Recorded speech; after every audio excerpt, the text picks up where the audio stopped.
new season of Garmology, a podcast about clothes and stuff. Today, we're looking at clothes for your feet. So we're off to Northamptonshire in the UK, where sort of kind of shoes have always been made. So my guest today is Chris. So, Chris, let's start out. If you could just tell us a bit, just briefly about yourself and the company you Yeah, run. of course. I'm Chris Woodford, and I run Crown Northampton and E Woodford and Sons. And I've been in the shoe trade forever, and so has my family. It's like since 1908 we started. I can give you the story if you want it. I do want it. Let's just tell me just a little first about what is it Crown and Woodward do. So we make made to order direct to customer shoes and sneakers, basically. More over the last few years, sneakers. Um, all made to order, like 9 to 12 week wait, and all using it's a constantly evolving business. But what we currently do is find the best leathers in the world, pair them with the best linings, the best materials inside the shoes, like the structure, like toe puffs and soles and everything else, and then put a, put a tiny markup rather than going through all the traditional channels of wholesale and distribution, and then hopefully people get an expensive product that should be expensive rather than an expensive product that is branded, because we obviously can't compete with people that spend lots of money on marketing. So yeah, it's kind of trying to offer what used to be made 100 years ago, and that includes Northampton. Now, that sounded a little like a sort of middle management version of Hmm. it. Don't take this the wrong way, but if I was sitting talking to ChatGPT now, I'd say, add more Yeah. romance. Where's the passion? Come on. So Yeah. So you so make the shoes from the yeah. So leathers. that comes from me, but that's the past has led to it, and the past is really important for that. So it is best that I tell you the story of my family to understand why I'm doing it. To be honest, it's really I find when you ask me Okay. what it is you do, it's very difficult because I make shoes, and that might be all people want to know. But Yeah. if the in-depth side of it, the reason I get up in the morning is so much more. So it started with my great grandfather in London. He made bespoke welted shoes. As I said before, it started in 1908, and he did that through the First World War and up to the Second World War. It was handed through the generations to my grandfather. In fact, researching my family's past explains a little bit about why I'm pretty stubborn in how I am now. And that's a good example of that is my grandfather was in Dunkirk, and he like you don't really know until you look at your family tree, but my granddad ended up in Dunkirk and he was one of the last on the beach holding back the Germans, and he had to get off the beach, and he tells a story of being on a 3 tonner, he called it, and there were people lining the shores with bayonets, and he jumped off the truck and it was destroyed, and he looked at his tag because they were taking numbers off the beach by the lowness of the number, and he looked at it and he was very high, so awful to think about. Puts like whenever I have a hard day at work, I often think of this, but he had to like look through bodies on the beach to find a lower number so that he'd get the hell out of there, and he did. And without people like without, and that's a story, like I know a million people have stories like that, but that's my story. And so it explains a lot about like why what I do has to have a meaning, because otherwise what's the point? So my father, getting back to the shoe side of it, my father moved the business to Northampton in the 70s because Northampton is the home of shoes, and he mass produced moccasins mainly, but he had 250 odd staff. I vaguely remember it's like my earliest memories of walking around his big factories and like smelling the leather, and kind of that's to be honest, that's what people tell me this factory smells like the first thing you get when you walk in is a smell of leather. I'm just kind of nose blind Definitely. to it now. But he he, uh, he he supplied department stores, and this is the story of Northampton for the majority of it. When there was, I don't know, 100,000 people making shoes, loads of factories, and then department stores said, actually we can get these cheaper elsewhere, and they did. And he didn't have much work when your department store goes, actually we can get these cheaper outside the UK. and you've got 250 staff to pay. The business doesn't last long if the orders don't come in. And I remember that, and it sort of stuck with me, and that made me want to be involved in the industry, but always observe what's going on and try and cater it and adapt it to a more modern world, I suppose. So when I was leaving school, which I was not particularly suited to be honest, always good at working with my hands and designing and art and stuff, but not very good academically. So I left and thought, actually, I want to be involved in my dad's business. He started again. He survived by buying the little unit that I'm sat in now. It's now 4 of these units, but and he started with 2 or 3 machinists. When I sort of got involved, there was maybe 7 or 8, and I learnt pattern cutting and design because I wanted more control first of all. And he had a few customers that needed a hand making stuff, so that was really interesting because I was learning from people that have been in the shoe trade for forever, going to their houses, watching them pattern cut and watching, like, I went to college and learned how to pattern cut, but I don't feel I learned like the precise manner of just little tiny little techniques that people from the British Shoe Corporation that have been making pattern cutting their whole lives did, and that really helped. That really helped a lot. And then, so that was the first stage of like what I was going to do in the factory, learn to design and make. And then I created a little brand called Crown that happened to be picked up by a Japanese distributor, which is really common in Northampton. Most of the factories supply Japan because they really appreciate more, almost more than the UK or English folk really appreciate English made. Doesn't mean it's easy. It means you've got to. They are very structured in what they do. So it meant I had to hit price points that suited their market and design specifically for their market. That, let me tell you, is an unusual concept for someone that's coming to the UK to buy shoes from Japan. Normally they would go to the factories, there would be a range of shoes, and they'll pick which ones they want to buy. And they'll say, "What's the price, sir?" That's the price. Then they go away and then they sell it. And if it doesn't sell, they don't buy again. And it's just how that side of the world works. For me, it took years, but we got to the point now where they come here a couple of times a year and I go there a couple of times a year and I design specifically for that market. And it's a really different proposition. So it's like, you've got a list of shops that you supply. What do they want? Because I can sort of adapt and suit as long as it fits within this brand that we sort of created together. And that was kind of 20 years ago. That's still going now on a slightly smaller scale because wholesale is not really the future, but you can ask me about that later. And then about 10 years ago, and this is where it does, like when you say about passion, and where this is a good explanation of a really good explanation of why I do what I do now. I got my brand into what is considered like the best department store in the world, in Tokyo, called Isitan. And it took a while to get them there. And when you're young, you go, "This is going to be amazing. What a great feeling this will be."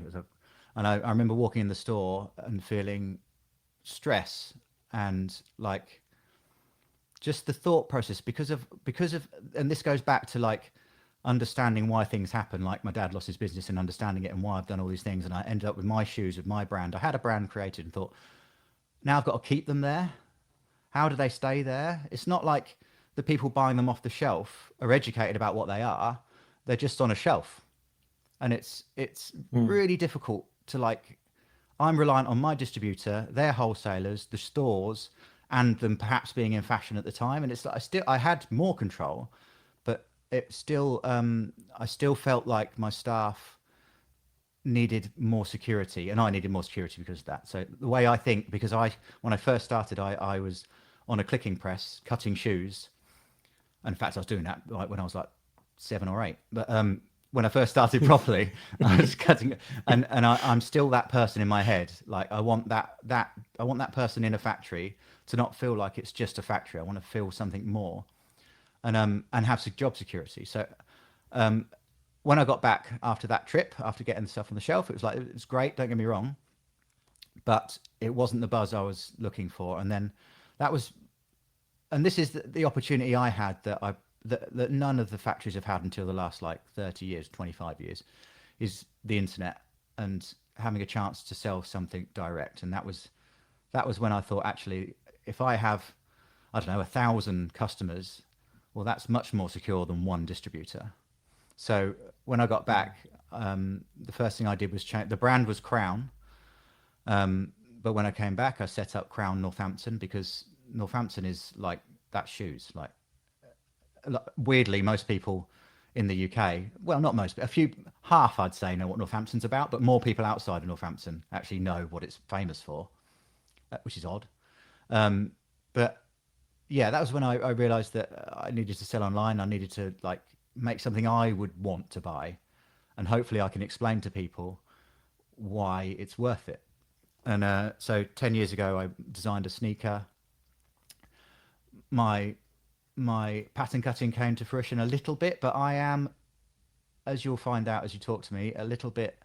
I'm very English, which means I don't really want to shout about what I do. I'm a shoemaker, which means I really, really don't want to shout about what I do. It's kind of, marketing is a thing is over there somewhere. We make shoes here, and I now realise that is a real plus point, because I talk to all my customers, and I can measure up all my customers. It's like, that's how I started making like stuff for Savile Row, like hand welted stuff, which explains what I'll talk about later. But yeah, so I designed a sneaker based on Northamptonshire materials. So the calf leathers that you'd get at Crockett and Jones or Churches or wherever else, we bought from the same tannery. We just softened it a little bit for a sneaker, turned it white because white is a thing.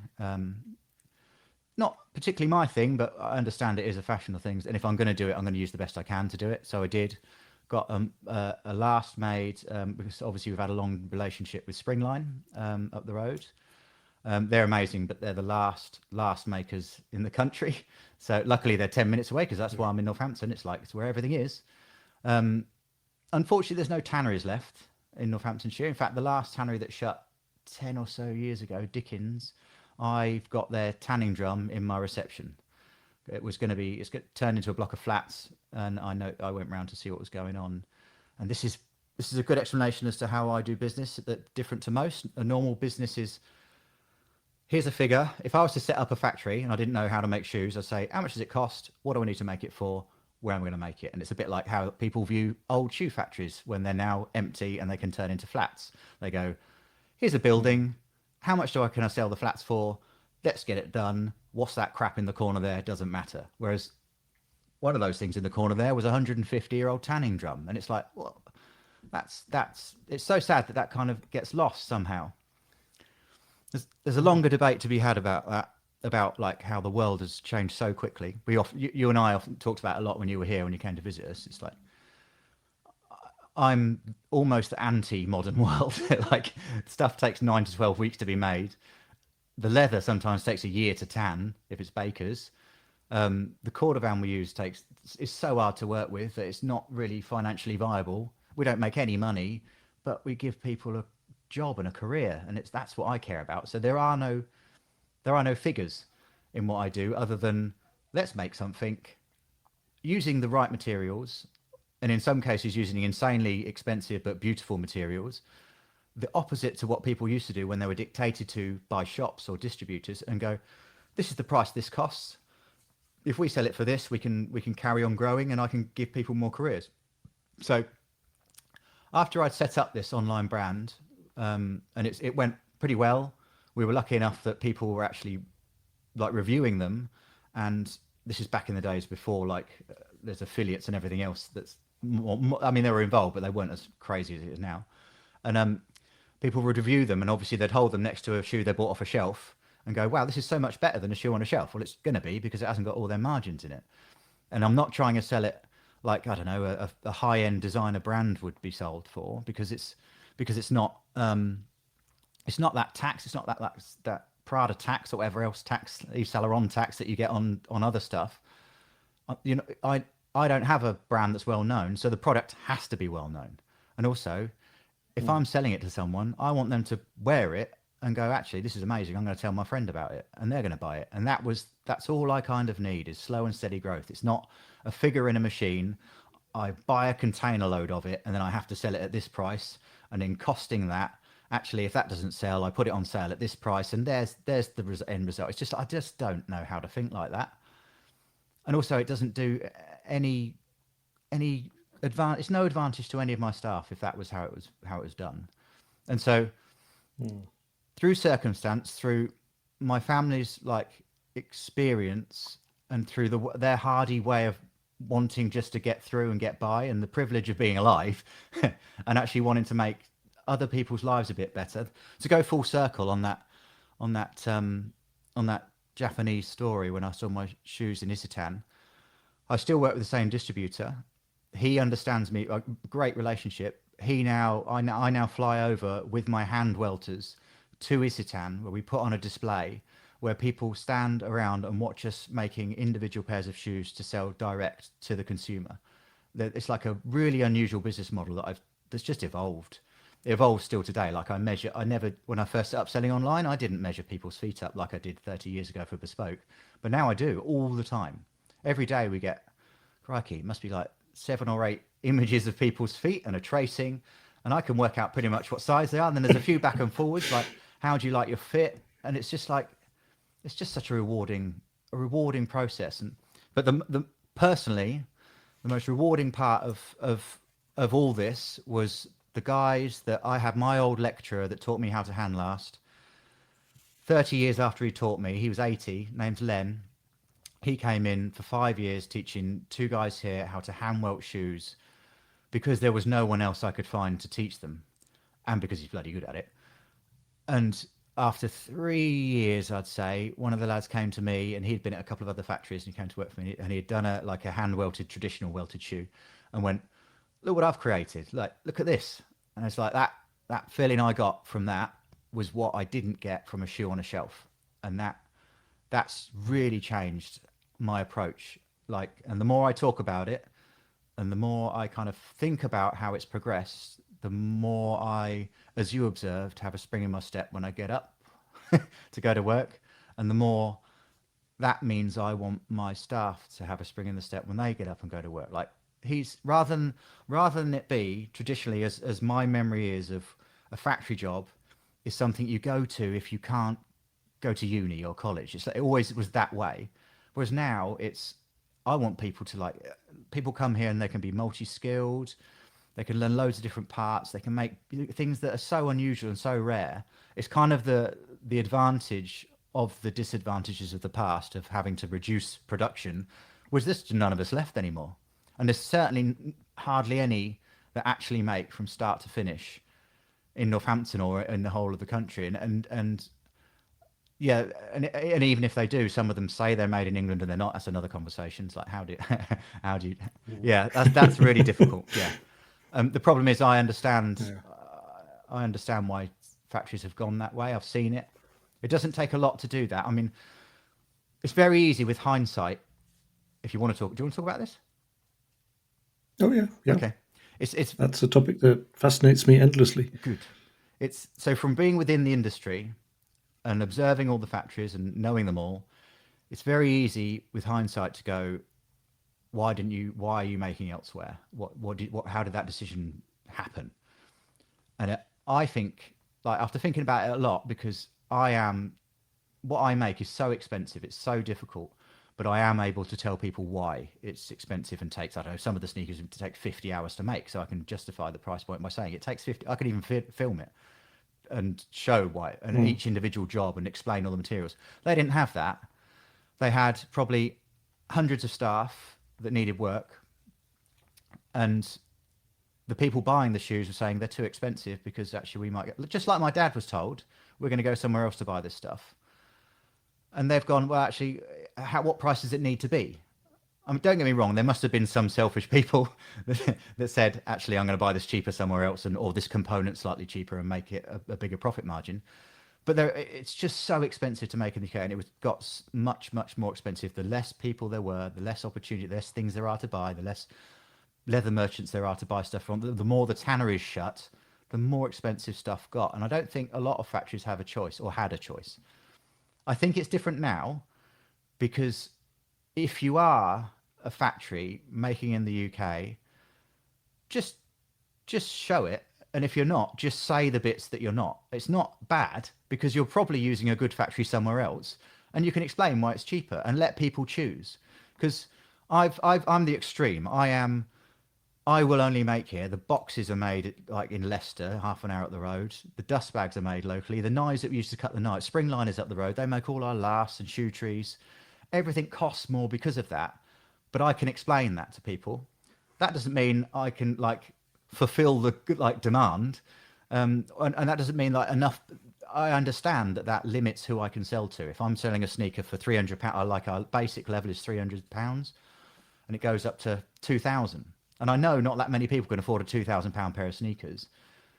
But when I get people turn up here and I measure them up and I walk through all the processes like the leather being tanned and where I got the leather from and how we've had to like create a new way of double welting a shoe, which is something like if just look at the Ernest sneaker on our website and you'll see just how mad we are and how expensive it is. I can justify the price. Like people say it's cheap just because they come here and see it. Very difficult to show that online. And go back 20 years, they had no choice.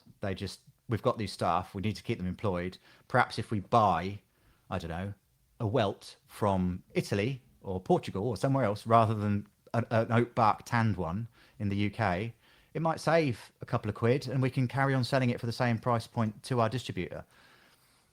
And that is an understandable decision to make when you've got staff. What confuses me most is the modern world going, we need to cut costs now, where in fact they should be saying we need to show why it's worth what it is now. But I think in some cases they've got to the point where they've already bought in a cheaper product and they're a bit reluctant to say that they're selling something that isn't genuinely made in the UK. Do you know what I mean? You can craft it in the UK, but you can buy the components somewhere else. That's one thing. But I just think it should be just transparent. I don't know how to make it transparent, but I often have arguments with people about that. I mean, at some point, cutting costs will lead to cutting quality. I mean, you can cut a certain amount of cost by finding the cheapest place on earth using the cheapest components, but then you start cutting quality. And I don't think people will accept a lesser quality. And a really big part of that, and a really big problem with that is a lot of material, especially with modern chrome tanned leathers, probably not full grain, but they can mimic it, look very similar. So you don't know until you've worn it for 3 years. Do you know what I mean? Like if I'm using leathers that from a tannery that was 500 years old and are still tanning it the same way they used to because the product lasts forever, like 30 years, then that's what I want to use and that's what I'll explain. But a copy of that leather will look the same, but it won't last the same and it won't wear the same. And that's education. But it's very difficult it's very difficult. Lot of people don't care that their dust bag is made in the same, like in England, if their shoe is. A lot of people don't care that the knives that you use to cut the shoes are made in the same town that you make. Like that's not a thought process. But, and this is from talking from my customers now, and proving that this concept works because my business is growing, is that people understand that there is a cost implication. And if it's just like 5% of the reason why someone's buying our sneakers or shoes, it's enough. Like it means that the message is getting across. And that's just from talking to our customers and evolving as it's going, but also my real stubborn kind of this is the only way it's got to be. Like I can't honor my granddad on a beach in Dunkirk by making something cheap. I can't do it. Do you know what I mean? But I just don't know where that's got lost over time.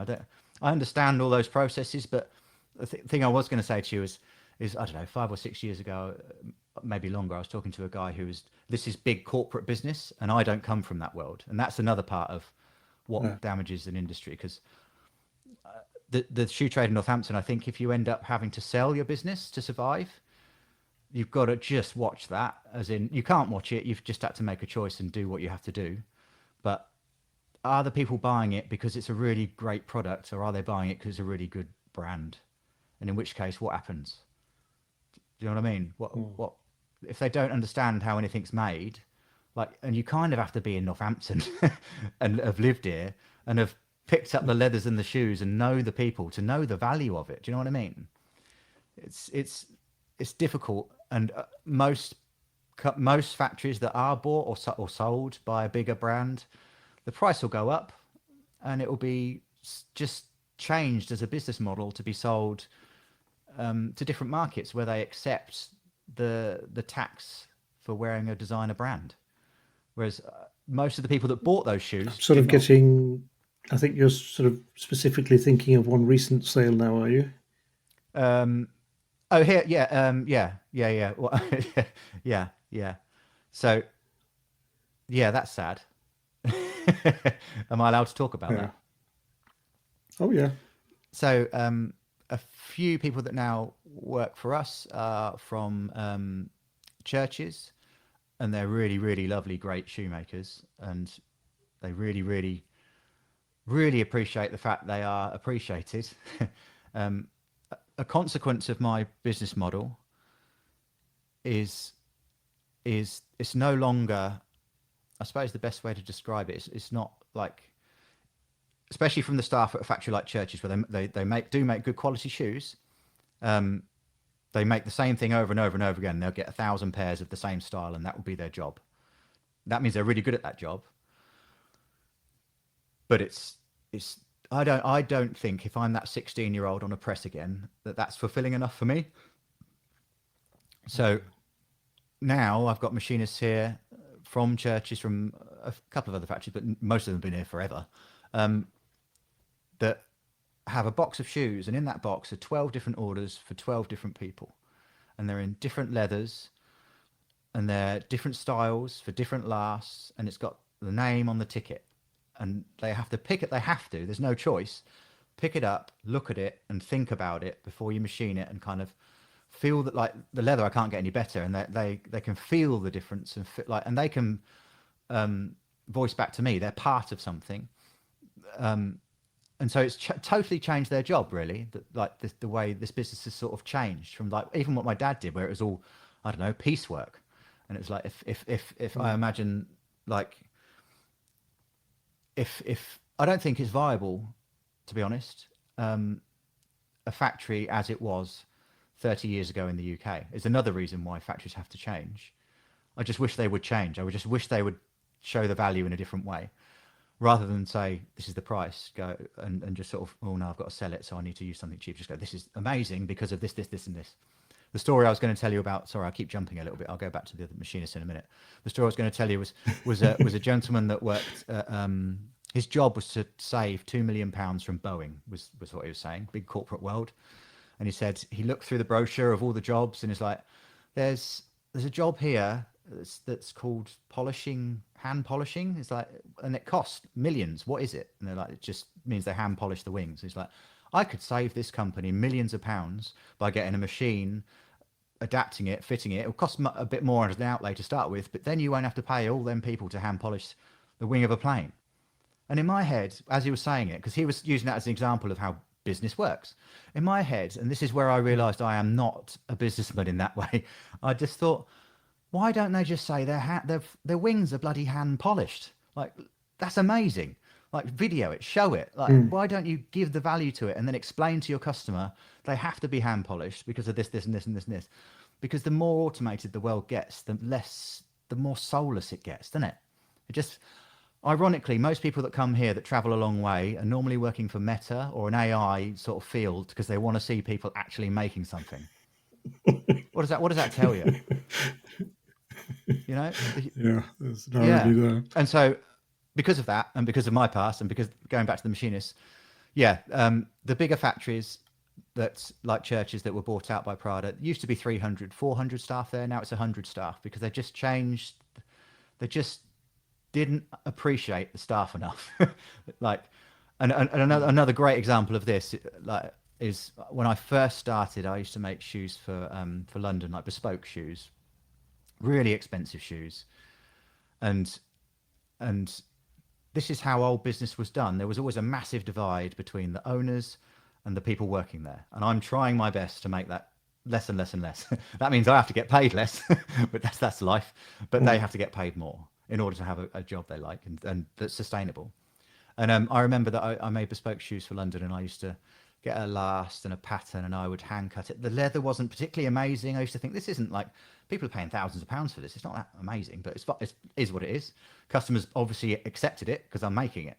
and I would give it to an old boy that would hand last it, and another old boy that would hand welt it, and on it will go to hand finishing, and I'd get it back, and I'd do the pattern cutting beforehand, and it would be like, this costs, I'd say, I don't know, £600 or £700, whatever it costs, £500 occasionally. I'd give it to the shop, and they'd sell it to their customer for £7,000.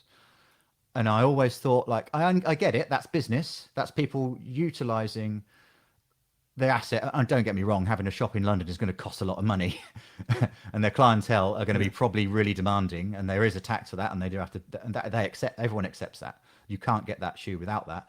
But being the guy that made the shoe in Northampton always made me think, this is mad. Like, do they not realise the value of what we do? Like, that is the value in my head. I know it's not for everyone. Everyone loves an image and loves, like, marketing, but for me, the marketing for my brand, my company, are the people and their skill set. Like, they're third and fourth generation shoemakers, just like I am. They're like as important as me, and more often than not, more important than me.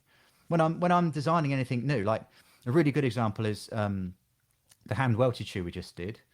That didn't exist until the same people that I taught to hand welt traditionally went, let's think about that together.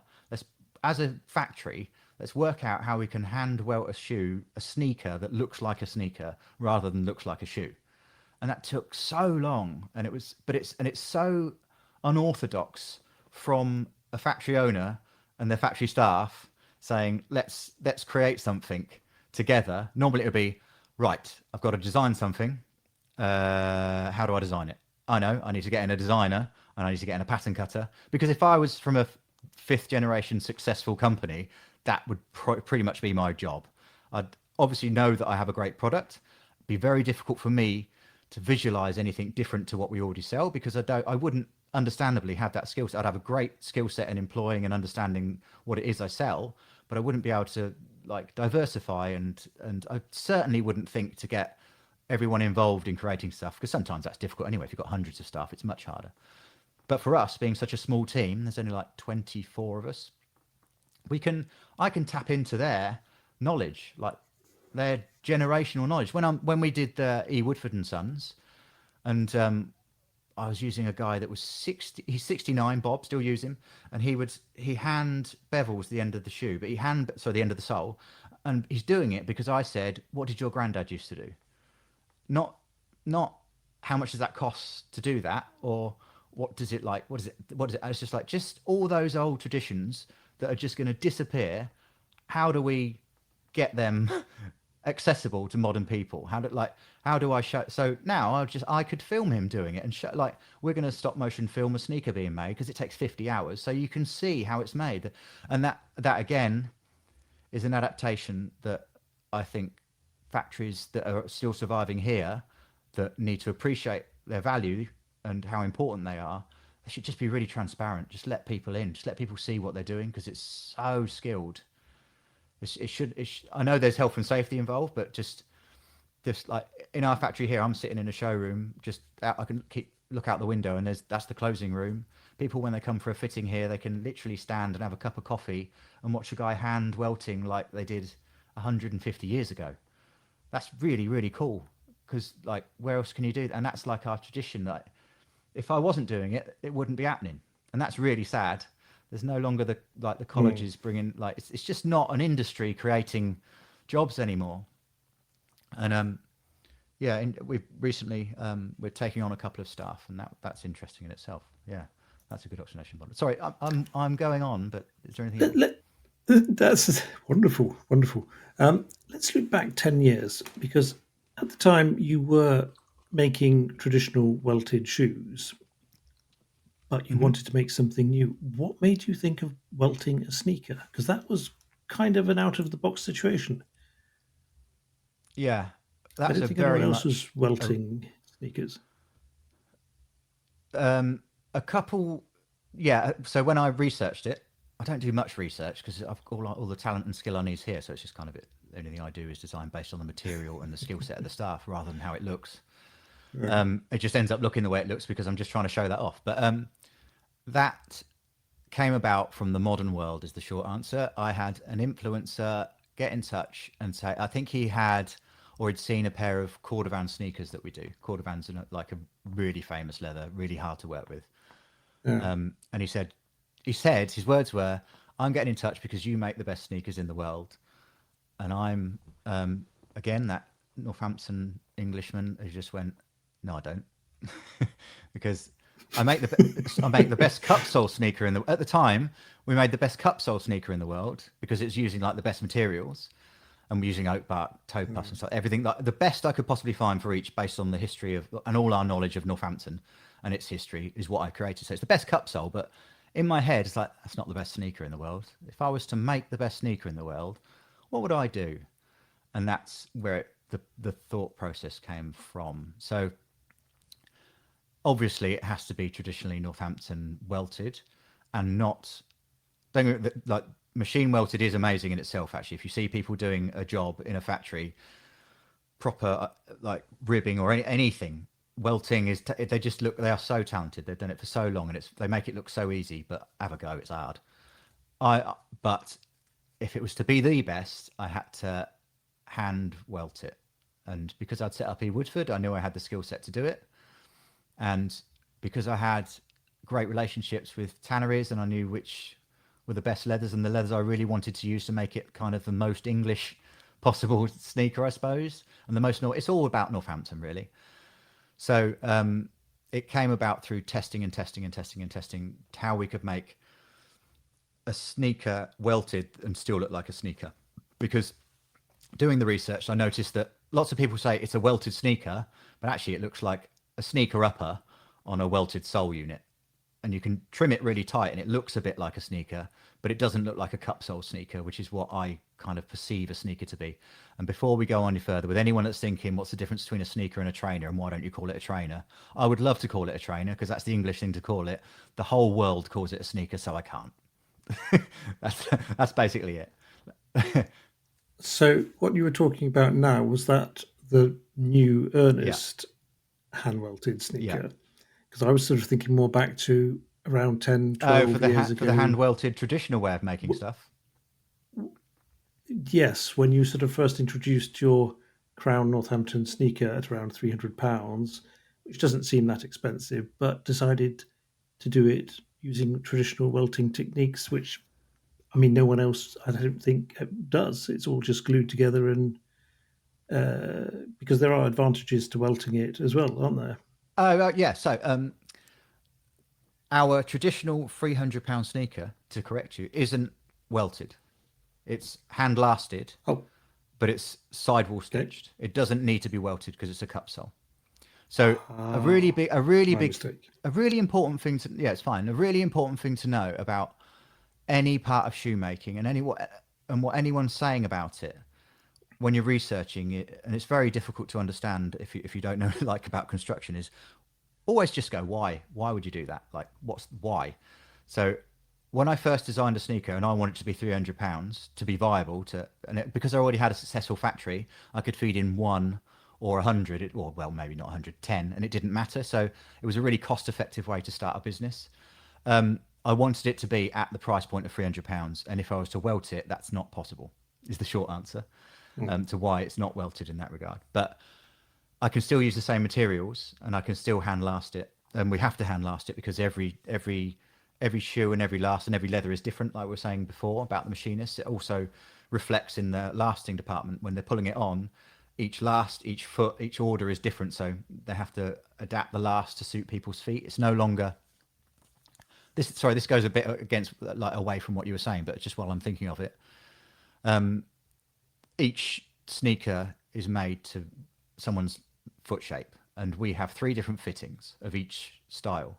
But history, knowledge, like learning, measuring people up forever for thousands and thousands of feet, as you know, as I measured your foot. So that means every last is different. We ended up with adapting last, a bit like how it was with bespoke making. And so now you pick up a last and you have to hand last it to pull tight to the last to be for that customer's individual foot. So going back to the original sneaker, sorry. Yeah, it had to be sidewall stitched, so there's no need to welt it because the sole would cover where it's welted. It goes up the side of the shoe. So we rough the side of the shoe, stick a sole on, and then sidewall stitch it so it's held in place. They last just as long as a welted shoe because the materials of the upper, and also because we can still resole them. So they come back. And that is the big point, isn't it? That you can actually send them back Absolutely, and yeah, have yeah, them yeah. resold. Yeah, we get them back probably every 3 years, I'd say. Sometimes two. People wear trainers and sneakers a lot more than most than a traditional shoe. So yeah, probably 2 years. If it's 2 years, it would have been really heavily worn and worn every day. If it's 3 years, not so much. And we've had some back that have had like 2 resoles and they're 6 or 7 years old. And when you think about that, if you're paying like £300, that's a real bargain. Do you know what I mean? As long as you understand the upper's going to weather and change and patina over time. But that's the point of quality materials, and that's what Northampton is like equally known for. Back in the day, that's what we did. We made really, really, really well-made shoes using really well-made materials. Normally, because it's from Northampton, because there's a river running through, and we're in the centre of the. That's where all the tanneries were. That's where the oak trees were. It was all oak tanned, and it was all. That's kind of the history, and it's just about tapping into that. That was going to be my next question, but I did want to ask you first regarding the people sending in for resoles. I mean, do you get a lot of them? Is it just sort of a crate full every day, Yeah, or is it just the yeah, at least odd one? 5 or 6 a week now. Because I'm thinking we live in a culture where it's worn out, you bin it, you buy another pair of Yeah, £300-400 sneakers or whatever. I don't know what yeah, sneakers generally cost. People settle buy them for, but so actually sending it back and having it resold yeah. is I just read a so really good beautiful. quote the other day. It was like you could buy 8 cheap shoes or one good one, and that's kind of that's kind of what it comes down to. And again, research it when you're buying, but just it's such a like, don't get me wrong, to resole a shoe is quite expensive, especially if you're living on the other side of the world. We get them back from Australia to be resold, and actually by the time it comes back and goes out again, it's only probably 30% cheaper than buying a new one. But that's not actually why they're doing it. It's molded to their foot. They love how it feels, and that's like what they that's their go-to thing. You know, when you're walking out the house, you want something that fits and feels nice, and that's the value in itself. And that's once you start thinking like that.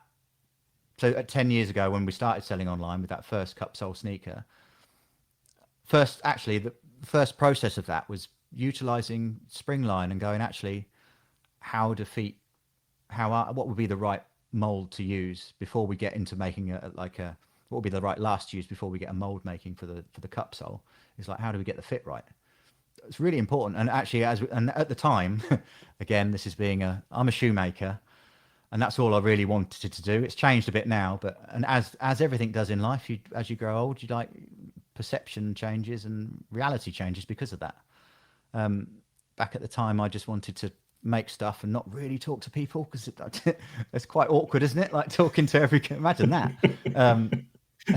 I honestly didn't believe, and I'm really overjoyed that there's so many people that appreciate and have a similar mindset, actually, more than anything, to me. It's not everyone, don't get me wrong, especially younglings, it's not them, but occasionally it is, and it's just really rewarding to understand that decision I made, because it is a bit like, crikey, let's just go with it and see how it goes. And as it grows, it costs more, so everything that we make, we put back into the business, and that's how all these other things happen. It's not cheap, but it's about reinvesting what you get out of it. It's about working like every hour because you want to, not because you're trying to make money. That's a weird thing to say, isn't it? But I want it to be a career that people enjoy, and I want people that are buying the shoe to enjoy it, and I want it to last. It's not complicated. It's not a really unusual thought process. It's like, buy something really good that lasts, by people that care about what they're doing in a town where they've been doing it for 1,000 years. It's like, it's not complicated. It makes you sound like a total business heretic. I mean, you're going against everything Yeah. the books Oh yeah, say. it's not. It's like, You should be squeezing every bit of juice out of your employees. but they wouldn't be here, and they wouldn't create any more stuff, and it would just be really. And that's the point about being transparent. If I am asking people to come here, or people are asking us now to come and get measured up, they come here and they can talk to any of the staff if they want to. They can walk around the staff and say, all right, and all my staff like, yeah, nice to see you. It's like, welcome. Like, otherwise, if I'm not doing that, why am I hiding it? That's how I feel. It's like, it's not complicated. It's not. It really isn't rocket science. I wish I was a rocket scientist so I could say something different, but it is difficult, and it does take years, and it does cost loads to train people, and I do have to have quite strong morals, which clearly I have, but it's really important, and it's much more important than a figure in a bank. It's like it's people, it's community, isn't it? And it go, and actually nowadays, especially as the modern world is, it shines a light. Like eventually, people will get bored of being horrible to each other, and actually you go, let's just be nice. And I think more people will be like us. It's, I hope so. just don't get that. I think that actually, the more the world has gotten as it has, the more it's lovely to come into an environment where it's not like you don't have to think about it. I mean, I let people, that's not the wrong way of saying it. People ask me if they can like listen to podcasts and do so. And of course they can. It's like, as long as they know what they're doing, as long as I like to think that, I like to let them know as they're handing one bit of work on to the next one, they've done it for them. It's not for themselves. It's not like they're going in. It's not like there's a hierarchy to anything. It's all part of the same thing. That again is a really hard and difficult way of running a business. But I want someone that's skiving a bit of leather to know why they're skiving it, first of all, to know the person that gave it to them actually cared about cutting it the right way, so look after it, and the person that they're going to give it to knows they're going to machine it the right way and that they need it skived properly. It's not, and that way you sort of, you're handing one thing to and literally passing it from one person to another, and that's not an email chain or something that's like AI that's a million miles away and doesn't have any. And that's kind of the more the world becomes less human, the more people want to buy things made by humans. Yeah. That's what I'm seeing. That's very true. Now, you did start talking about how Northamptonshire has always been a shoe district. As I've sort of been doing podcasts around Britain, there's this sort of Macclesfield does silk and Manchester did cotton, and then you've got Northamptonshire and Leicester, I think, who were always shoes. You did get into it when you said that the river runs through and that's where the tanneries would be. But do you know anything more about why Northamptonshire was shoes? It strikes me so weird how various sort of districts have specialities. So it's very difficult off the top. I can go through it. Yes, is the short answer. The easiest way to get an in-depth look is go to Woodford and sons.com. I like it hand welted, and there's a Northampton history bit on there. But the short part of it is there was always stuff made all over the place, and we happened to have a king come to our town to get fitted up for shoes, and I suppose that's social media back in the day. I suppose that's marketing back in the day. Yeah, he was an influencer, and that was word got around, and then there was a contract. That was like 1200, I think, was the original sort of first stories of people making shoes in Northampton. And then it grew from that base, and there was contracts obviously made out. So factories sort of grew from that. There was a contract for usually actually, and this is history all over the world.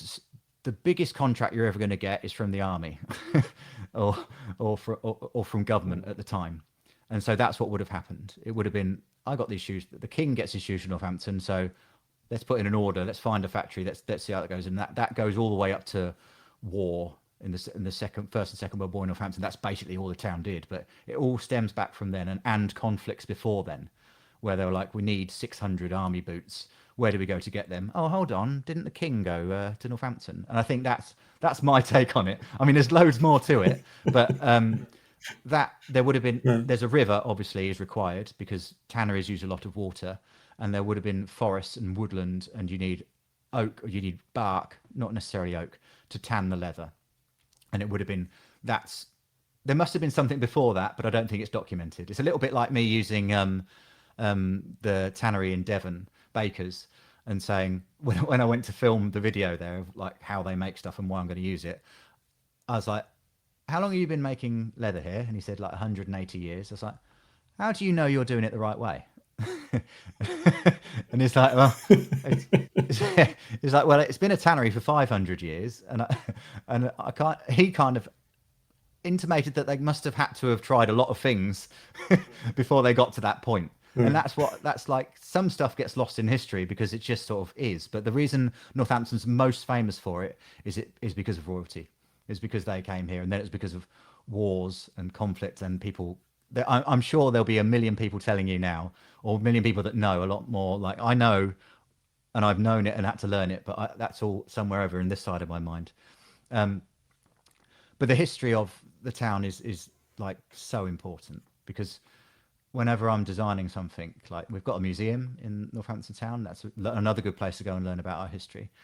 On Woodford again, because it's a bit more historical than Crown, although I'm now realizing people care as much about that, even if they're buying a sneaker, than they are a hand welted shoe. We've looked at like, and this is lovely to do because it stops me being like fashion. What I do is not fashion. It's not even slow fashion. It's just it's just a thing. Like if I made a really good shoe, just not fashion. and it was like 10 years ago, and it's really good, I want to buy that shoe again, please. Like, I don't want to see 13 seasons pass and me not be able to get it ever again. So, and that comes about from, that's my mentality. That is when everything is designed, I research the history of every pattern. So every design. So as I'm pattern cutting it, if it's an Oxford, I know where the term Oxford comes from, and I know why that shoe exists in Oxford from I think it's 1800, where guys walk around in high-heeled boots, and they went, this is really high. Can we actually make them lower? And it was students in Oxford going, actually, can we just make something a bit more casual? And that's where the Oxford sort of came from, and that's where the name comes from, because it was designed there. I know why a Gibson exists, or a Derby. Sorry, we call it in Northampton. It's called a Gibson, but I think the rest of the world it's a Derby. And that's because it's made in Derby, and that's because the Oxford shoe was too narrow. I know there's broguing on shoes because the water needed to be let out 1,000 years ago in Scotland, and that was where it's kind of created. It's all those things are really important, because when something's, well, they're important to me and hopefully my customers, but some, should I say, it's a bit nerdy. But when someone's buying something and they're going into a shop to buy it, they go, that looks nice. But there's a reason why it's the shape it is and the way it looks the way it does. And so on Woodford, we've gone through all that history, and I've that's really important. Like, to me, it's not like a fashion item. It's not a design is a design from the past. People try and rename stuff, and it's just like either a hole cut, an Oxford, or a Derby. And there's other ways of saying it, like it's a Derby with or a brogue with a long wing tip and a la la la la. It's like, it's just a brogue. It's very simple. And if it's not, they're doing it to sell it. Do you know what I mean? So all our shoes, like a Halston, we've had to name it, so it's named after something in Northampton, but it's a Halston Derby. If it's an Abbey Oxford, it's an Oxford. It's an Oxford shoe. It's a hole cut. It's an Upton, because there's a place in Northampton called Upton. But it's a hole cut. And all our shoes are kind of named after either country parks or streets and old places where there were factories in Northampton, and that are now flats, basically. Yeah. So the actually, weirdly, history and how it made Northampton famous for its shoes also explains a little bit why it is in such decline in a weird kind of way. Is like the Second World War, millions and millions of pairs of shoes, because all the factories were given a choice. You make boots for the army, or you just shut, really. And also, if you owned a factory and you could make army boots, you're going to do it, aren't you? It's survival. And so we were making millions of pairs of shoes and built the infrastructure for millions of pairs of shoes. Well, when there's not a war, you don't actually need millions of pairs of shoes. You don't actually need all that infrastructure. You don't need all them factories. And so what did they do? So exactly. What did they do then? Did they go the fashion way, or did they go went under a lot? And a lot changed what they do. A lot went. It's a funny thing, isn't it, about big old brands, that you think of them as like really forthright and strong and structured, and they have a brand name and this is what they are. But I guarantee when they started, they had no idea what they were. And they were going to go, let's try this, let's try this, let's try this. And then something would work and it would just take off. And that's what they became. And I think that's what a lot of other factories had to do. I think they were like, imagine if all you've done for 4 or 5 years is make shoes for the army, and you've been making really traditional welted boots to last and strong. So you know how to make something good. How do you think about what the hell you're going to make after that? Do you know what I mean? You'd have to go through so many iterations. And I think some went back to what they did before the war, and in which case you don't need so many. So you don't need so many staff. And I think that's an example of how like demand sort of disappears. And that's really clear because obviously you need more during wartime, but demand also disappears if you don't bloody talk about what it is you make and how good it is. And that's what I'm learning more and more. Like other factories they're all fine, but it's quieter. There used to be over 100,000 people employing people in this. There must have been 100,000 people making shoes, probably 200,000. Now it's less than 1,000. Yeah. Less than 1,000. Yeah. It's mad, almost isn't it? nothing, is it? And it can't really get any smaller. We're so lucky to be here to do what we do that you can see now why it was so difficult for me to find staff to create something. I keep hearing about various of the Northamptonshire shoemakers who are on 3-day weeks or who just aren't doing very well at all, and so forth. And it just strikes me that, I mean, they've got such a name, there's such a legacy, there's such a heritage there. How can they not be doing super well? And a bit again, this is answered a bit by what I was saying before about being fifth generation, but being fifth generation who's inherited a successful business is different to being fifth generation who has had to like understand what the hell it is and make it and design it and like. And if I was in that position, I just put myself in their shoes, so to speak. They would have inherited staff. They would have been well educated, I expect, and inherited a load of staff and think, I've got to keep all these people employed and find out. I don't need to know what the product is. That's not my priority. My priority is to have work for these people. And that's fine for a while. But if you're still making the same thing you were 50 years ago, eventually it'll go out of fashion. Don't get me wrong, there will be highs and lows. Well, your customers are dying off, aren't they? Because you're not recruiting many new ones. And a lot of this frustrates me quite a bit actually. A lot of factories that make in Northamptonshire, they create really nice shoes and then they go, we need to make a sneaker because they're selling well. And then they don't actually create a sneaker, they just go and buy it from Italy. That's really frustrating. If you're an English brand and you manufacture in England and you're making in English, why, how is that helpful for a brand? And then once you started down that road and you go, actually, these trainers are half the price from Portugal or wherever else. I mean, doesn't mean they're bad, it just means they're half the price. The material won't be as good a quality as something like Cordovan or what we use. But once you go down that way, perhaps it only takes someone that's in management to go, actually, I could make the shoes over there like half the price than they are now. And if we only make like 50 here, perhaps a week, perhaps that means we can like still be made in England. Do you know what I mean? It's just a weird thought. It's people that aren't making in the town won't have the same passion, even if you own the business, unless you're like me, I suppose. And I think that's just natural. I don't think it's anyone like, it's not like you go, it's not a terrible thing because they're still employing people. It's just in a different place. What makes me sad is that you lose that heritage, and that's bad. Sorry. That's something I've been thinking a lot about, because you have, say, William Lennon in Stony Middleton outside Sheffield, who've been making pretty much the same work boots for 130 years in the same original factory. Now, no doubt you could get them made in Romania or something, and they'd be almost, say identical.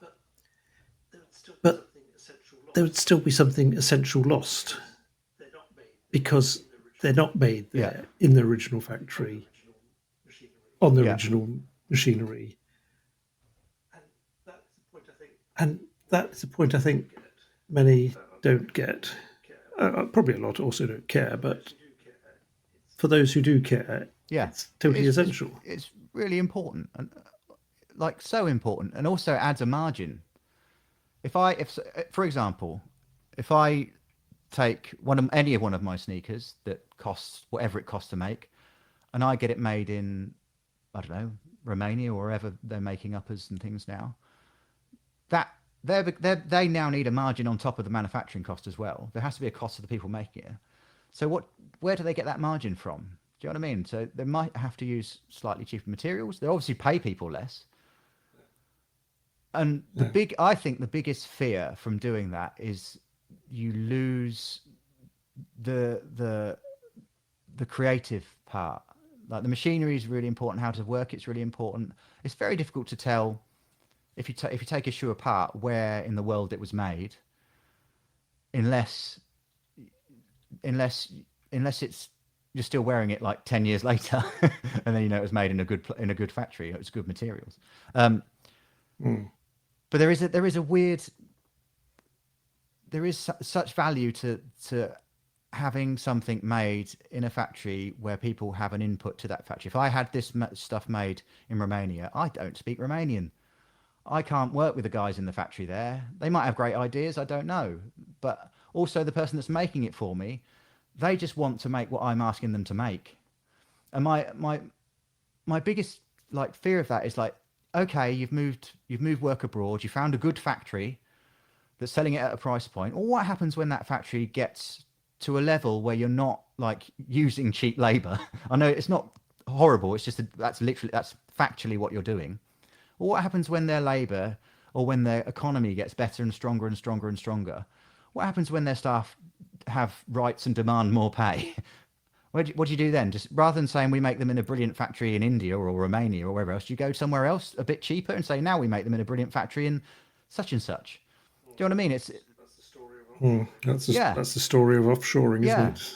But I suppose lowest possible going back price. a little bit from what we were talking about, that's the biggest issue I have from that guy at Boeing that told people not to polish wings anymore. Why did some of the factories in Northamptonshire go, here's a welt, we get it tanned in this tannery in England and it costs this much? Why did they make the decision to go, I'm going to get that made cheaper over there? It's just like, I understand that their customers are saying, we need them at a cheaper price point or we can't sell them in a shop. But at the time, there was nowhere else they could get that. Why didn't they have more strength in their brand? Why didn't they have more value and belief in what they were doing to say, no, it has to be this price because we're using this material? Tell your staff that. So when they're selling it, they go, oh, made in England means it's the best it can possibly be. That's the only frustration I have. It's quite short-sighted to say, I understand it, but it at the same time, I wouldn't have made that. I'd like to hope.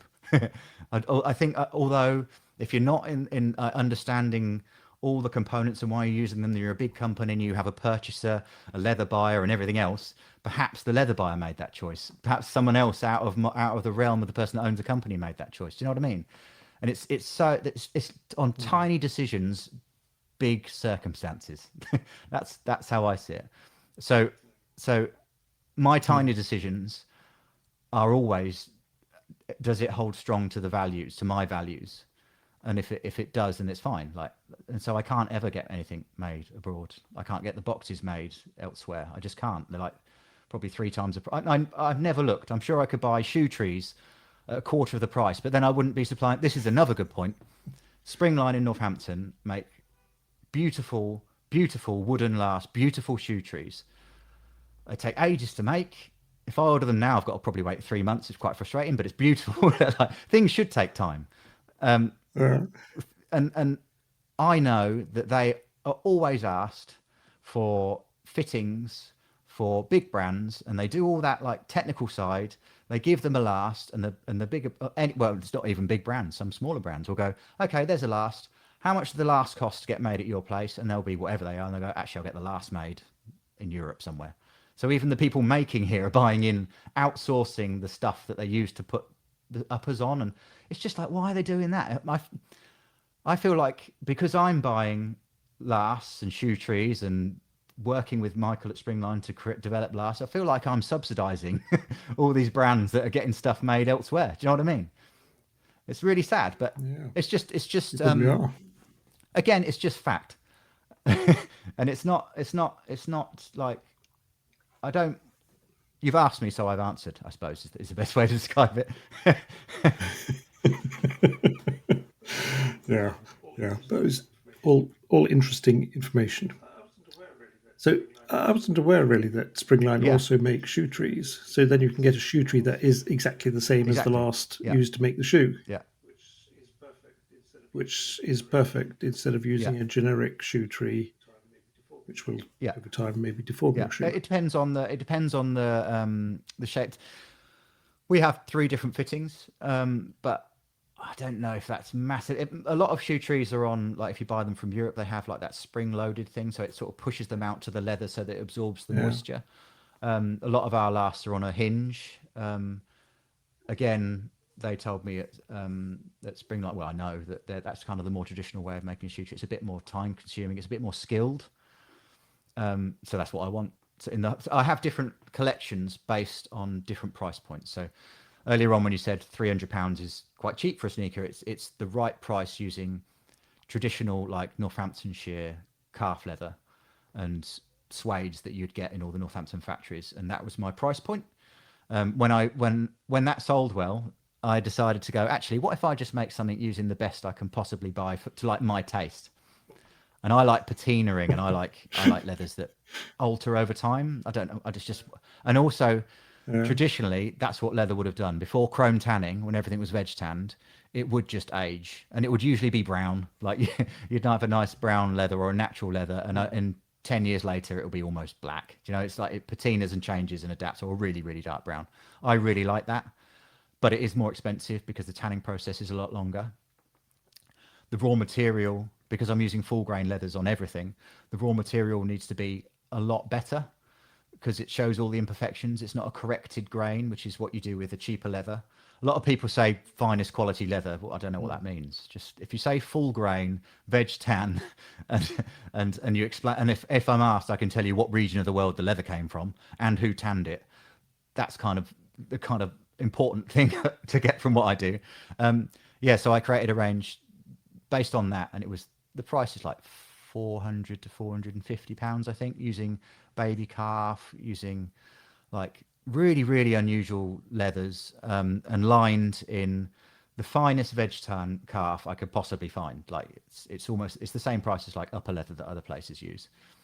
And in the, like in and because of my background hand welting, the only other people I know that use our baby calf are like really really high end bespoke makers in London, where they're like thousands and thousands of pounds, and I'm using the same material on a product that's 450.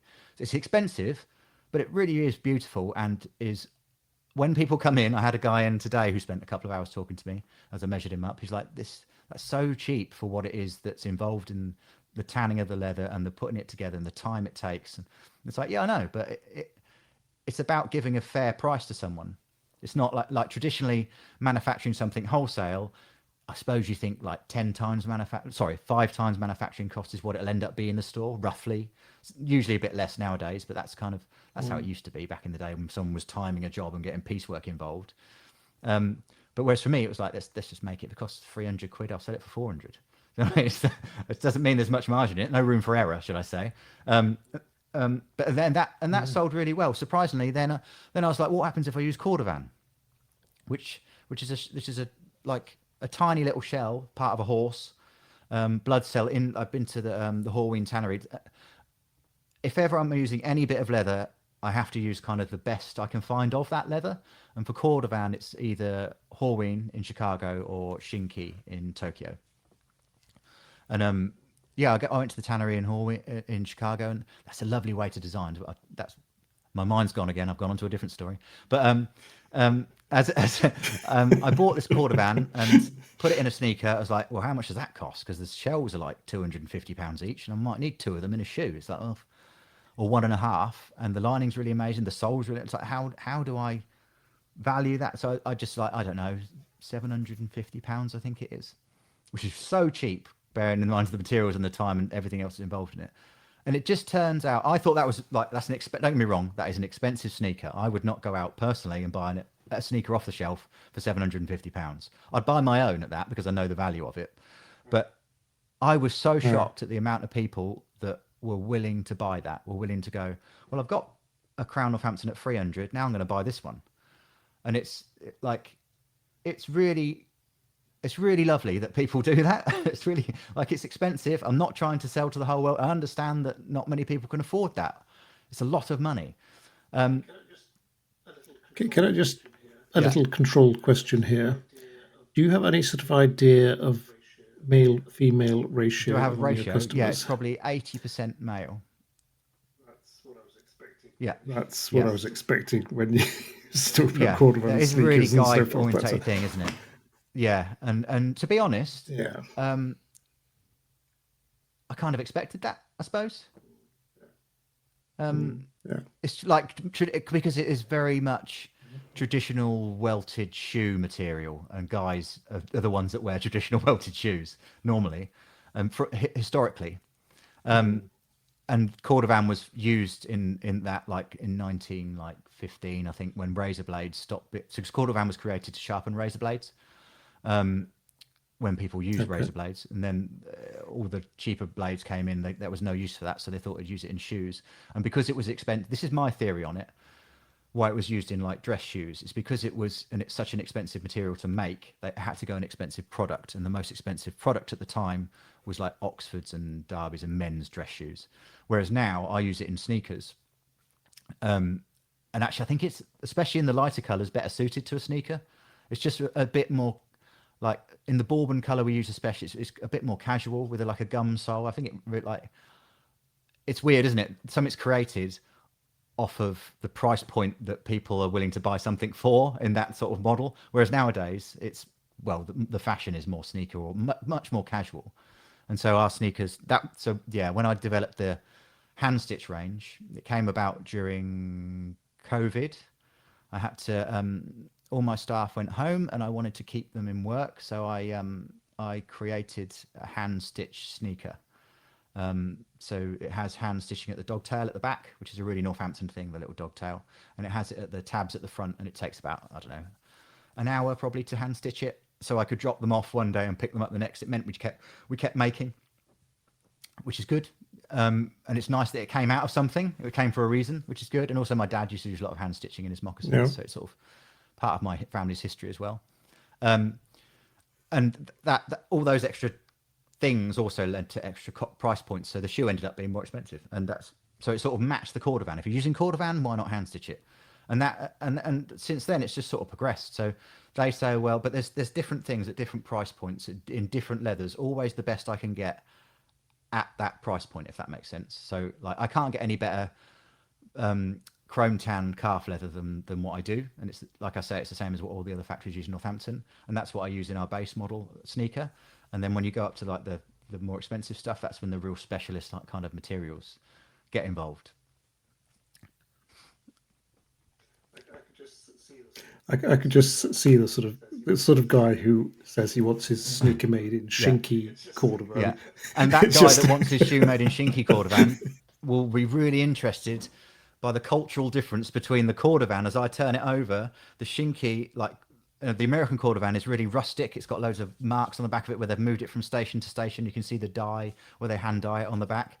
And if you turn over a shinky one, it's like Japanese, pristine, not a single dot anywhere on it. It's just, the culture has created a different product. They feel slightly different as well. Shinky is slightly softer, a bit more oil in it. It's just different processes and from different tanneries. But that people, yeah, you're right. People that like cordovan really do like cordovan, and they understand it, and they like the different colours. It's so hard.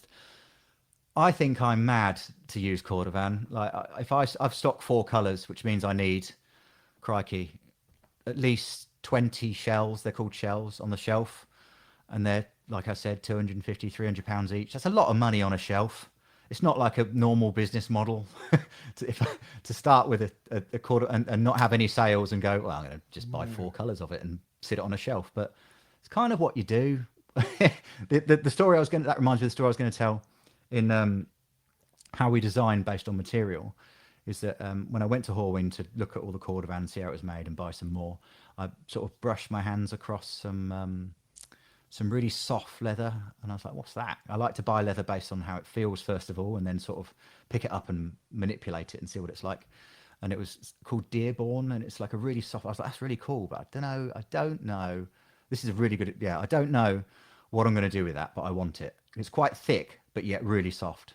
So I bought it, and it sat on a shelf here. I bought some sample skins, sat on a shelf here for like 6 months. I was like, I think it needs to be an unlined shoe. I'll come back to that. Nothing came to me. I asked the guys in the factory. They were like, I don't know, you could probably do an unlined. And then, and this is what you can't do from a factory outside of Europe, is remember going to a factory in Northampton with my dad to a factory called Hawkins, where they used to make RAF boots, and they were unlined in the toe. I didn't know that at the time. We were going to buy a splitting machine, and we went in to look at it. I must have been, crikey, I was young, like 20, I suppose. And the guy was demonstrating the splitting machine, and as the leather went into the machine, normally you just split the surface away. It's just to make the substance less, basically.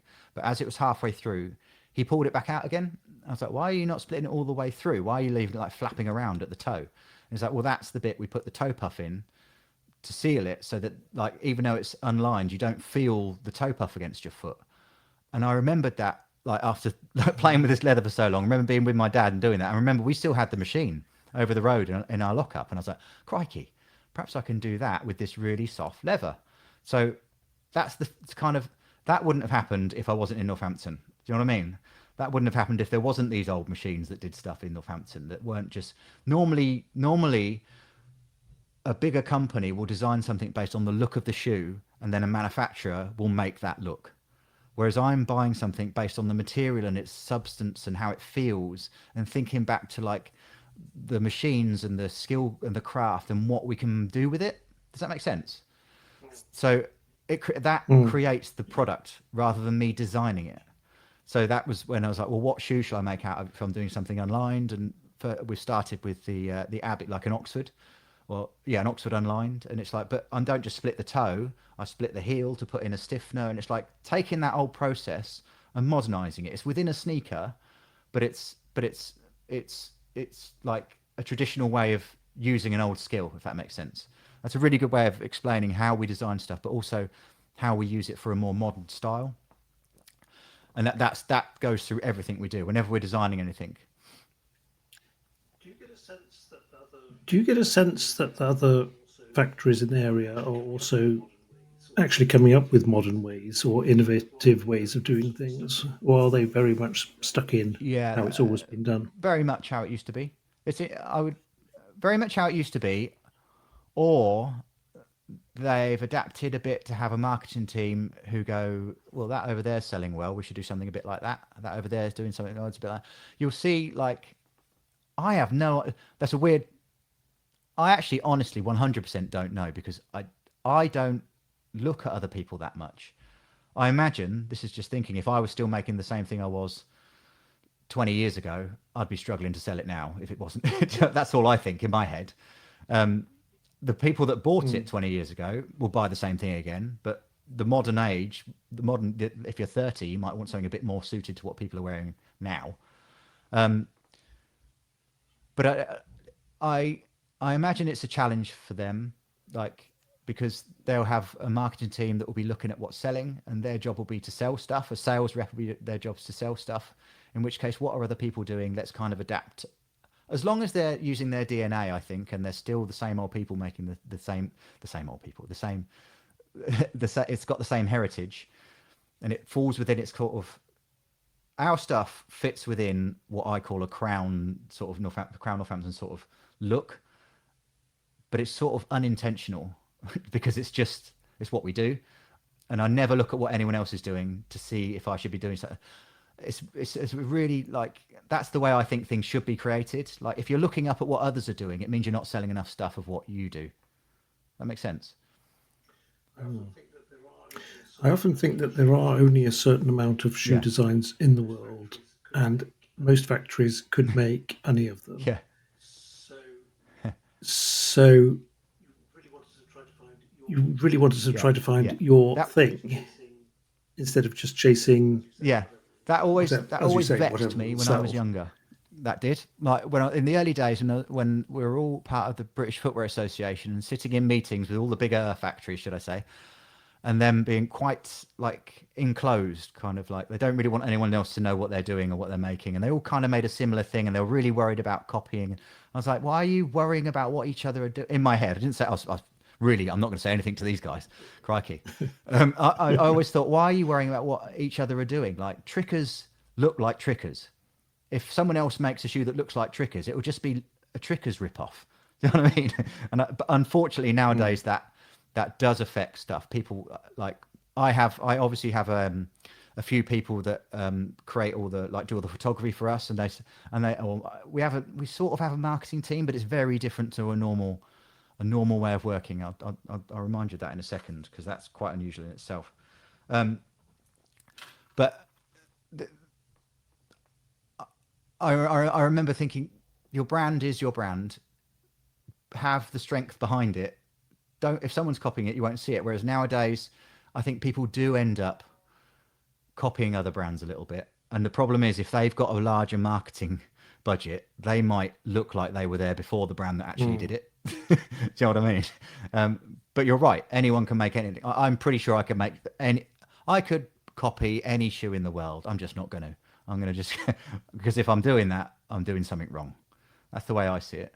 And that's by having now like 20,000 customers and listening to what they want, I suppose. And then listening, like if I have a customer in now who's like, this part of the shoe could be slightly different, or this look, have you thought about doing that? Will sit in my head. I might act on it if it makes sense. Do you know what I mean? It's listening. Like, there's no real like specific place that I create from. Whereas if I was a designer and I went through the traditional design process at college or university, I'd probably come in with a portfolio of stuff and go, look at this and this and this, and it'd be vaguely on other bits, but I wouldn't know. I always remember students coming in here when we used to do a lot more white label. We don't do really any white label now. I remember students coming in and going, I've designed this and I can sell it to here. That's it. It's like, well, do you know what leather you're using? Like how it's put together? Any costs? Like, have you spoke to the people that want to buy it? Like, do they know how much it costs? And it's like all that stuff is kind of, as a designer, just doesn't exist. And so I imagine Nike, when they're doing it, don't get me wrong, Nike are an amazingly large brand that have created something out of something, or nothing, should I say. But they probably go, well, the product itself, the material content doesn't need to be that high. But I imagine the outlay in setting up factories and creating the designs is quite high. I expect they spend billions on marketing. They just have a different business model. Oh yeah. It reminds me. My cousin is studied shoe design, and he was working for a big company based in Manchester, I think. And he'd be tasked with, this season we're going to be doing a boat shoe. So he'd go out and buy all the boat shoes he could find. Yeah. And then they'd make a boat shoe. And I thought, that's not much of a job for a designer, is it really? And I mean, you could be looking at, say, Grenson last year. Oh, amazing success with a hiking boot for women. Yeah. Let's get on that. But you wouldn't be yourself, would you? Yeah, exactly. And also if something is successful and it takes off, and you don't know the brand, just have a look into it. Some brands, like, if that's the point. If it matters where it's made to you, have a look and have a good look. If it doesn't matter, just look at the price and just buy it, or wherever you get it from, and that's fine. Don't get me wrong, but a lot of companies that used to make in the UK now say things like designed in the UK. Why are they saying designed in the UK? Why are they not saying made in the UK? Do you know what I mean? And if it is made in the UK, why aren't they saying it's all made in the UK? And if you really care, like, and this is where I understand that you might not go this far. If they are saying it's made in the UK from start to finish, where do they get the last from? Do you know what I mean? Is that because lots of people don't, and it's just where that matters to you as a person. But hopefully enough people care about made in England that they'll choose one of those options, and hopefully the one that's totally made in the UK. Well, us. I mean, if it is a major part of the product that it's made in England, definitely. I mean, there are other things that where I wouldn't care because whatever. And also equally important, and this is how the business has evolved, is not just that it's made in the UK, that it's made using really, really good materials, and you can find out what they are if you want to, but also, does it fit? Does it actually wear well? That was going to be my final question. So let's just hang on a bit for that, because you've talked a lot about the leathers now. How Soles. about soles? So, again, depending on the price point, depends on which sole that allows me to use. We had a mold made for the stuff at like the classic stuff that's like about around £300, and that's a mold made in Portugal. But we had it made to last, made in the UK, and I did that because there's nowhere to make rubber molds in the UK. In fact, there's no sole makers that can make me a rubber mold in a cup sole in the UK. I don't have a choice. If there was, that would be dead interesting. When I moved up to the next tier, like the hand stitch tier, which is around, like I said, around the £400 price mark. That was when we started using lactahavia. That's when I could research, travel a bit, and find a sole that is really as amazing as like the leathers. And lactahavia is a natural gum, and they pour it into a mold. Literally, someone stands and pours it into a mold, and it sets, and then you put it in some water. Look at their website, lactahavia. They've got some lovely videos of it all being like created, and I've learned some really interesting stuff about that. This week, in fact, I learned something new. We had they're really engaged with us. They're like, you're known as like the best makers in the country of or in the world of sneakers. That I don't know where they've got that from, but they're right. Yeah, on your website. Yeah, they did. He was in this week actually, and I had a question about like, because we started for going up one tier above the hand stitches, the hand welted, where they're like £1,300 to £1,600. We wanted to use a lactahavia sole because it is amazing. Difficult to make. It's not as uniformed as like a rubber because it's a natural gum. There's slight imperfections, but I quite like those slight imperfections. I think as long as that's explained to the customer, as long as you can see it in the image, the same as the leathers, the grain in the leather. We have really skilled hand cutters that cut leather, and if you've got buffalo skins, one part of the skin is totally different to the other part, and they need to put the tongue of the shoe the same way because it's tight to toe when you cut. You have to cut it tight to toe when you're cutting a shoe, and it has to match.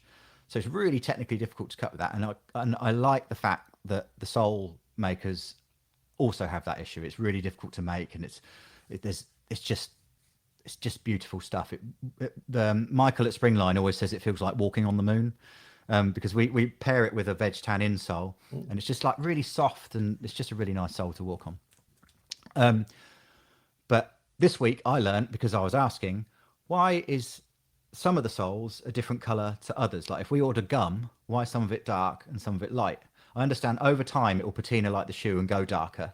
I understood that, but I got a shipment in. I opened 2 boxes, and like some of it's light and some of it's dark. It's fine because each shoe is individual, and I can pair them up. Like this is another thing that mass production wouldn't do with lactahavia. You have to open the box because they vary slightly in size.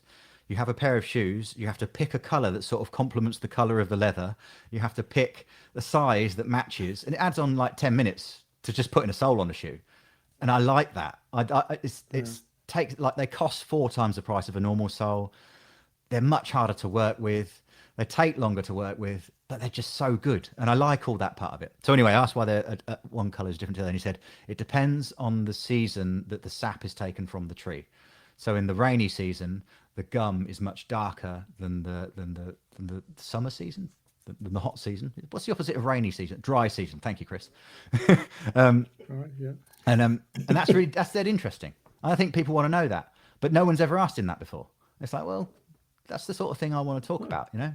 And then when we went up a level, we used the lactahavia when we're doing a hand welted. So I can't find any sole that I prefer, just because of the history behind it, how it's put together, the material it is, the way it feels.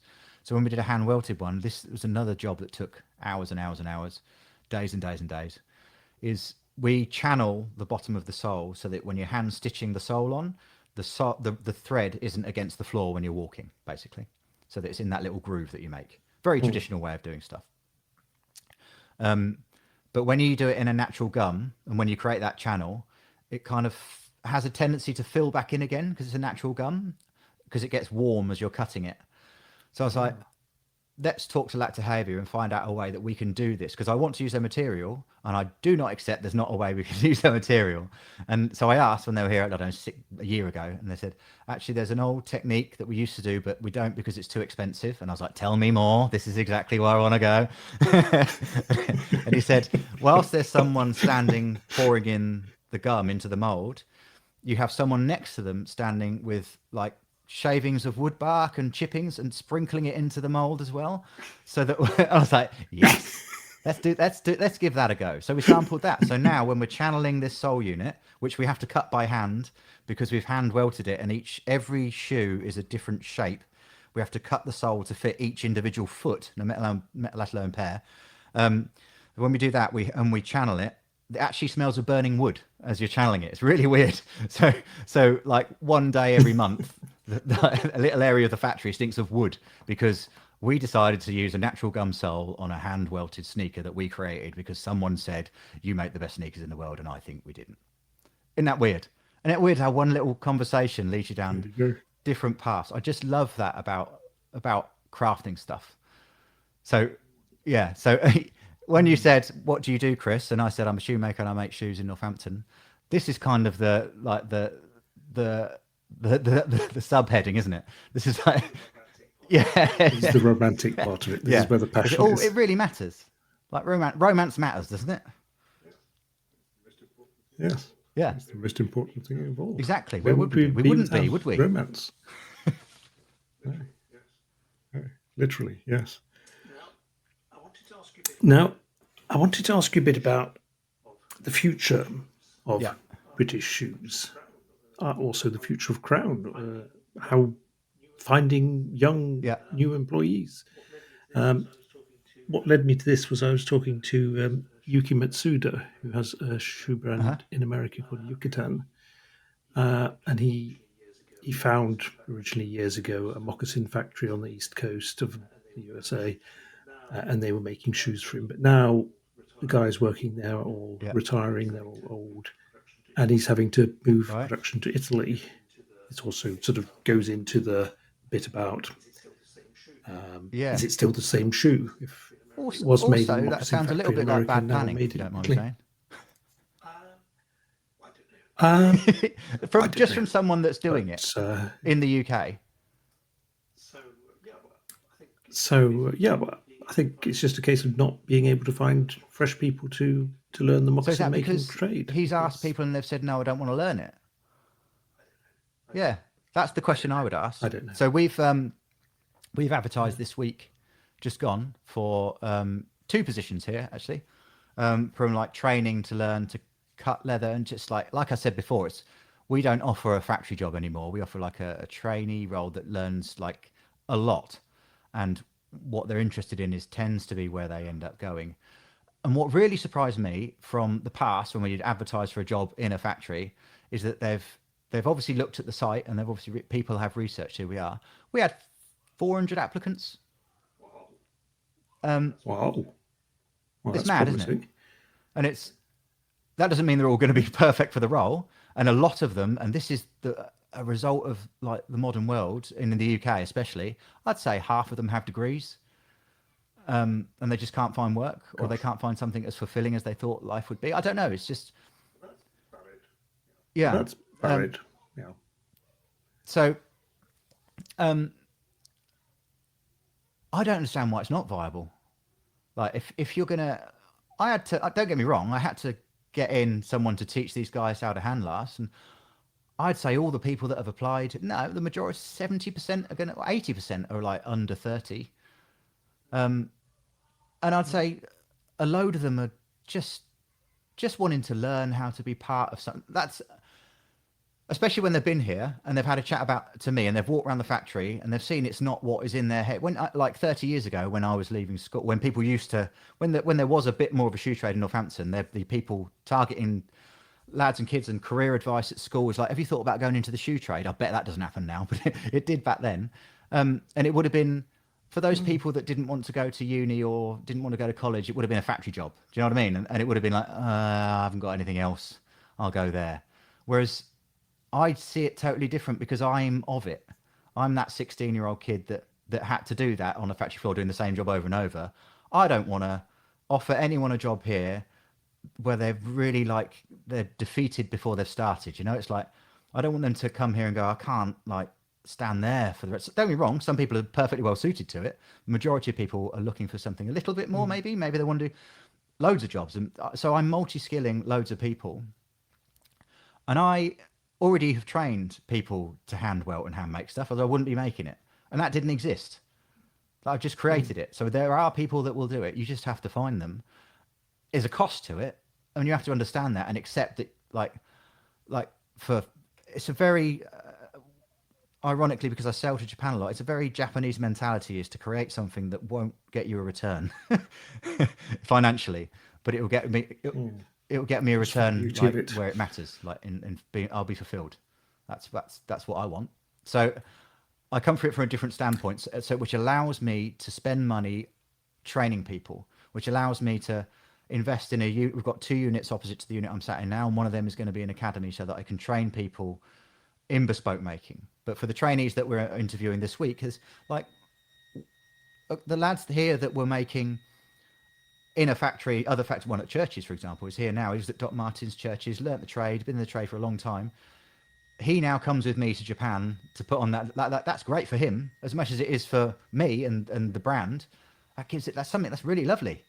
I'm taking 6 people to Chicago to a thing called boot camp in November, and that's amazing. Like that's a real like opportunity to like listen to customers going, "Wow, your stuff's amazing." In which case, I don't think it should be difficult to employ people. If the customers are telling you your job is amazing, that's not hard, is it? Like, like what the problem you've got is if you're just treating it as a factory job, and it's not, in my mind.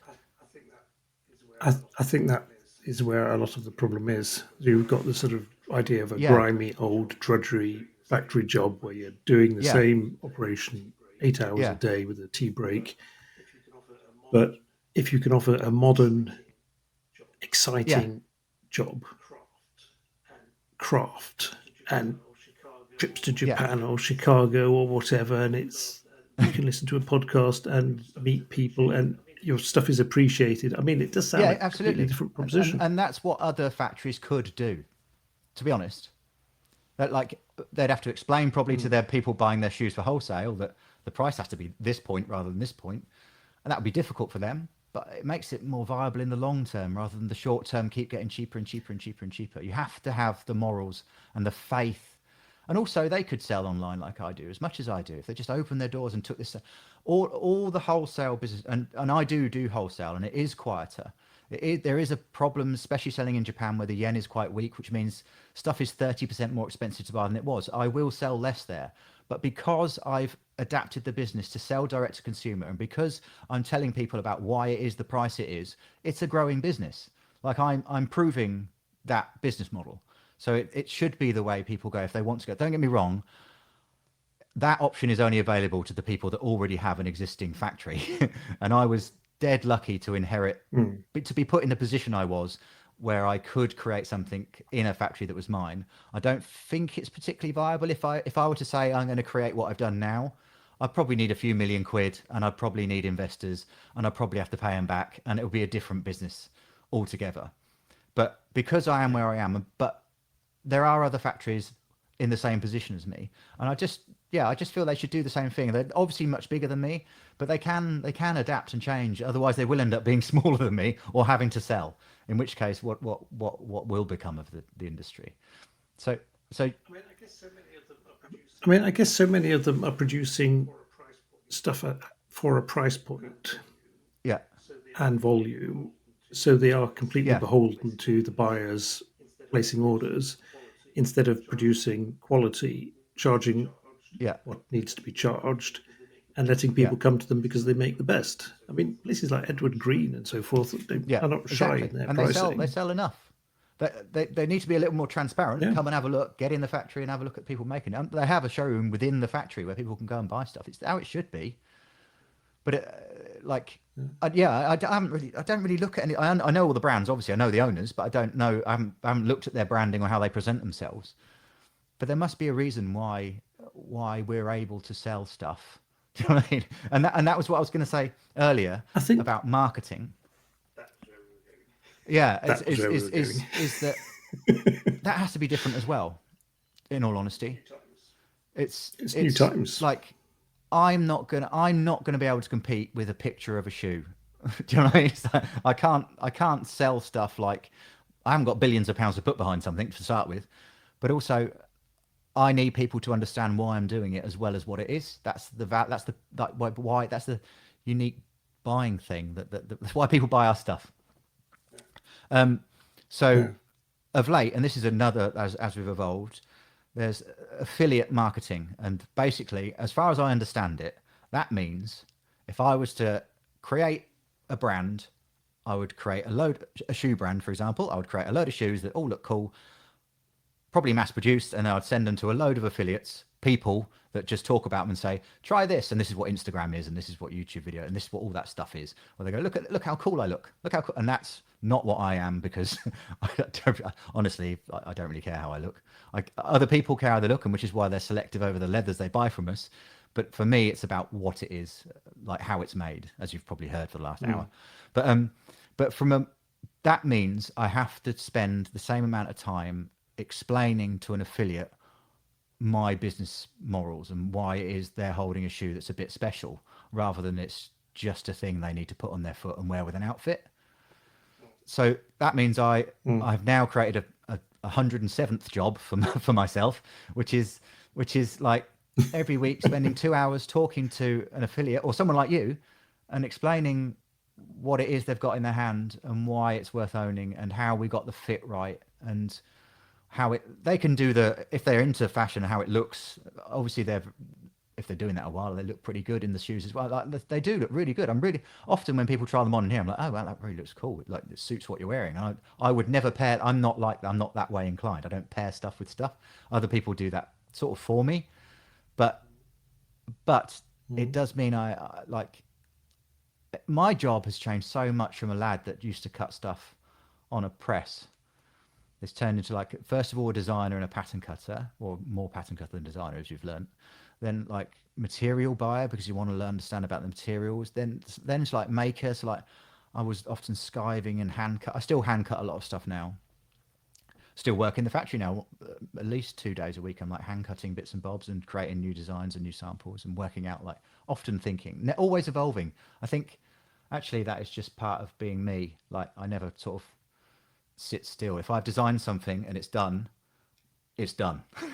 I move on to something else. I'm not going to go back and tinker with it and the next year do that shoe version 2, because that's just really like, it's too easy, isn't it? What was wrong with the first one if you're doing version 2? You get all the people wanting, exactly, I want updated new version. If they want that one again, it still exists, but let's have something new as well. So that's kind of how I think. But that then my life has evolved from like making and pattern cutting, designing into like talking about what I do and explaining what it is. And I've realized more and more of like the more sort of after talking to you and other people, this is like a new part of my life. Like this is, I think, the second podcast I've ever done, and it's hopefully it matters. But I understand, as much as I don't like talking, like I hated it when I was little, I understand that it's not about me. And that's changed my life. Like that same thing as giving people a job that they love. And now me talking about like, if I mess up or if I look like an idiot or if I say something that isn't right or I get lost in what I'm saying, it just doesn't matter because it's not about me. It's about creating jobs. And in which case life's really, it's fine. Like it's not scary anymore because it's not me. It's not about me. And that's cool. But again, that's just growing up, isn't it? But you do have this responsibility to all your employees, don't you? I mean, you just can't fuck up. Do you know what? Do you know what helped me with that process? Is I had a chat to a lad he was here when he was 16 and he's been here, bloody hell, 20 years, called Lee, who's a Porto Laster. He's so good. And I remember when I first started out on this 10 years ago, and I said to him, right, I'm going to try this sort of venture. I can see that wholesale is what it is, but it's not really like, I just explained it. I was like, if it doesn't work and it all goes tits up, what are you going to do? Because I was like, I had that pressure that you're talking about. And he just said something that was so I so much needed to hear that I didn't realize I needed to hear. He just went, "I'll just get another job." I was like, oh yeah, it's not. Yeah. It's not. We make things big in our head, don't we? We make things really important or really not. Like no one's going to die making a shoe. Obviously, I care. Obviously, I'll work every hour there is, and they know I will. But also, they're working extra hours. As soon as I said, all you guys in here like can have. A lot of you can have keys.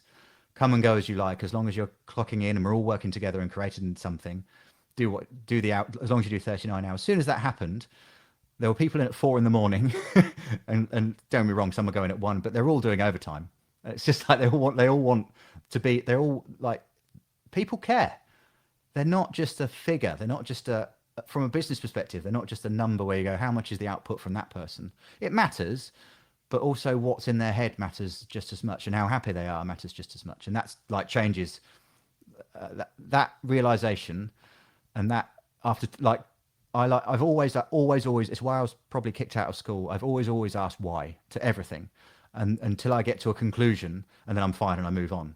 And that was just like doing that with Lee, like 10 years ago. Like, this is like, I'm worried about this. And he's like, no, do that, carry on. We have faith. We're like, it is what it is, you know? And obviously I've been doing it for 30 years, so I kind of must be okay at it. Like, we haven't shut yet. You haven't failed Yeah, yet, but it could still happen, couldn't it? Yeah. Do you know what I'll do? Something else.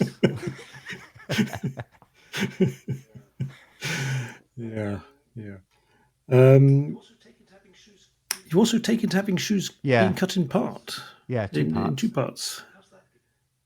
Again, that was a long time ago. An influencer got one of our shoes and cut it up to show like the quality of it. That really helped. I think if you're doing the right thing and you've got belief and passion in it, I think luck sort of just kind of happened. I don't know why, but I think like when you're on the right road, the right sort of things happen. I know it's a weird thing to say, but that's what from the way I've run the business, that's kind of what's happened. Like the same way as my distributor and him observing what we're doing and him now putting us in Isitan. That wouldn't happen if I didn't have that relationship and wasn't the way I am and sort of just explaining what I'm doing to him. But anyway, yeah, he how long ago was that? 6 or 7 years ago, he cut up a shoe and said, this shoe is amazing because I think he cut up a cordovan shoe, first of all, or maybe it's a white. Either way, he cut up a cordovan shoe and it had a couple of million views, and it really grew the business, or the perception of the business. Of course, you've got to deal with demand then. We won't go into that, but that is so hard when someone goes, here's a really good shoe, and they happen to have, I don't know, a few 100,000 people see it. The demand goes up, and I've got to deal with that without employing a load of people that I've then got to get rid of in 3 months' time. Really difficult. Yeah. So is that because of the amount of questions you get and inquiries? inquiries? It just naturally gets busier, or just straight orders. And also that side of the business has evolved as well. I've got 4 people answering calls and phones and emails about sizing and everything else in the factory. If someone phones and says, where's my order, I want to change something about it, we can just go and take a picture of it, like where it's being machined or where it's at or which room it's in. That's unusual in a shoe factory to have like an in-factory customer service team. That's weird, but it's how I have to have it because I want to be so personal, I suppose. That part of it needs to be as good as the product itself, which is, again, is important. I almost have too many brand messages to get across. It's difficult to do from a picture of a shoe on a website, isn't it? But so yeah, he cut up a shoe, did create a lot of interest, and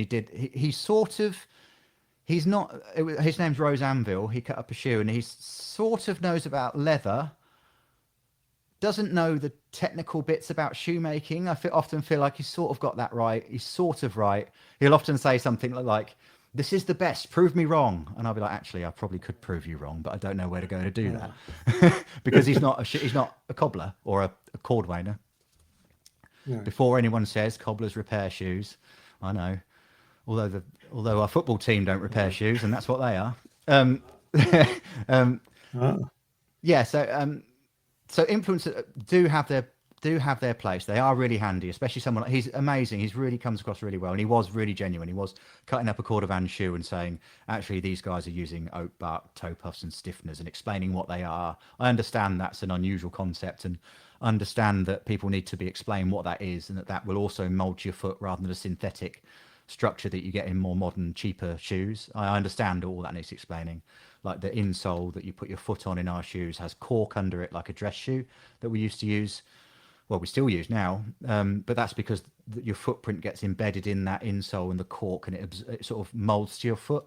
If you try on someone of the same size shoe as you in one, it will have their imprint and it will feel weird. It's a bit like Birkenstocks have those, that cork. We do that. We create that shape for your foot as you wear it over time.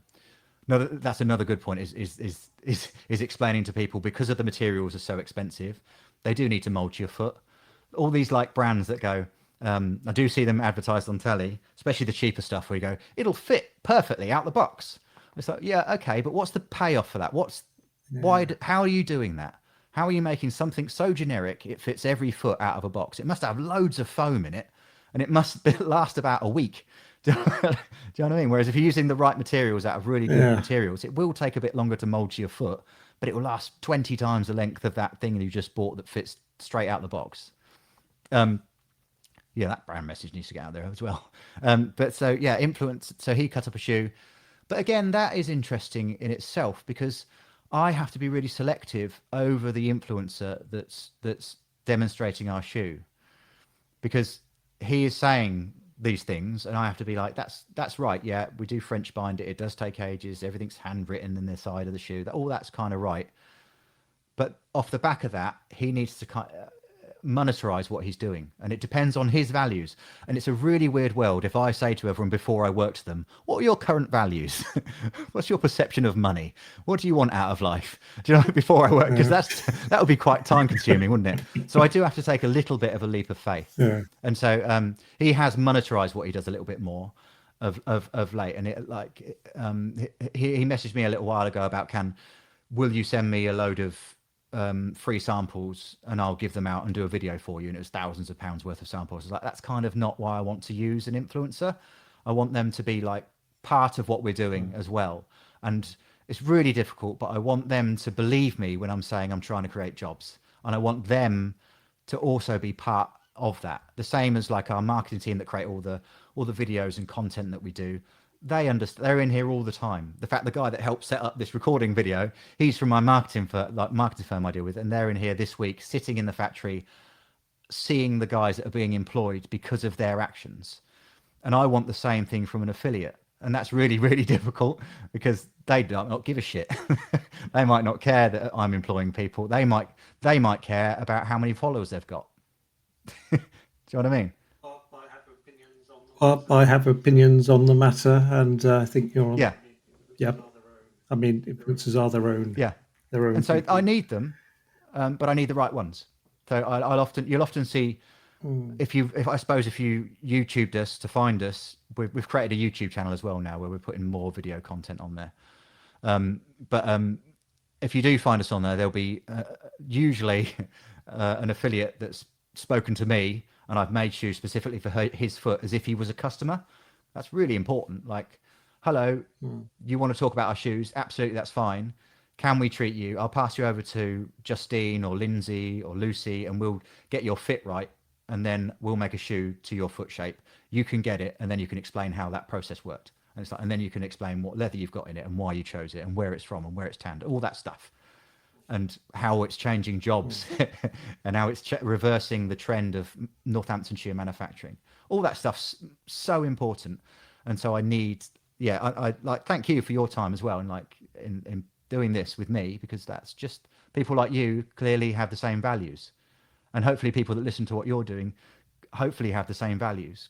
It's just, I know that, and I know there's enough people in the world that that can make it a better place, heal the world. But do you know what I mean? It's I want people to realize it's not all negative, because if you follow your algorithms on your phone or something, I think I'd probably shoot myself. Yeah. Let's not even go there. But you did say something which I wanted to pick up Yeah. on as a sort of final point: Yeah. the fit.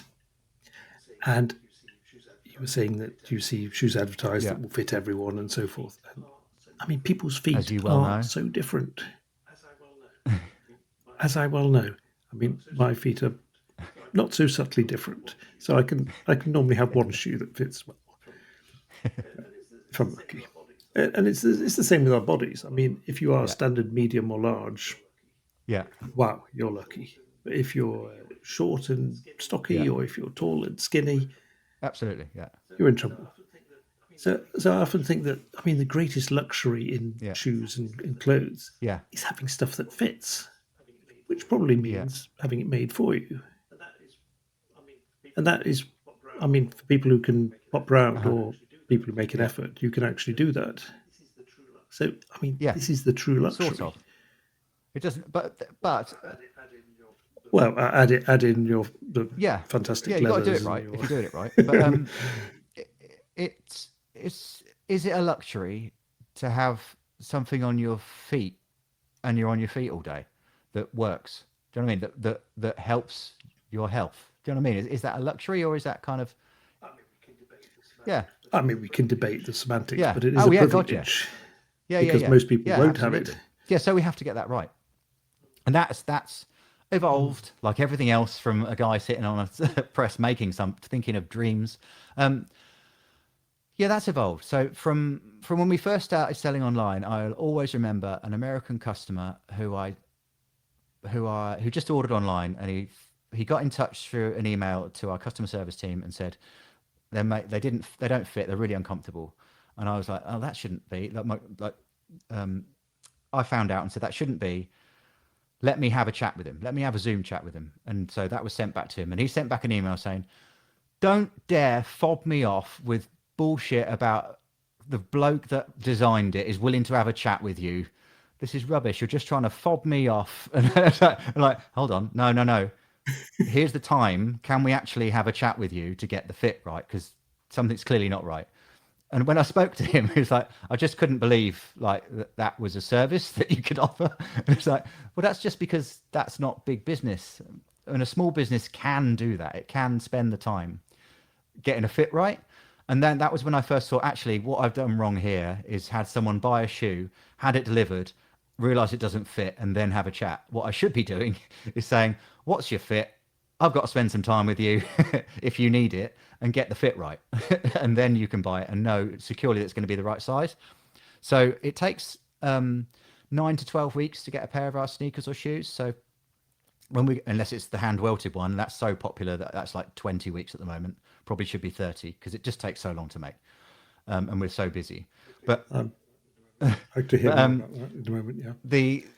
The process changed then to actually, rather than spend 10 minutes with a customer that's got it wrong, don't get me wrong, most people will get a shoe that fits, but a lot of feet are abnormal or unusual.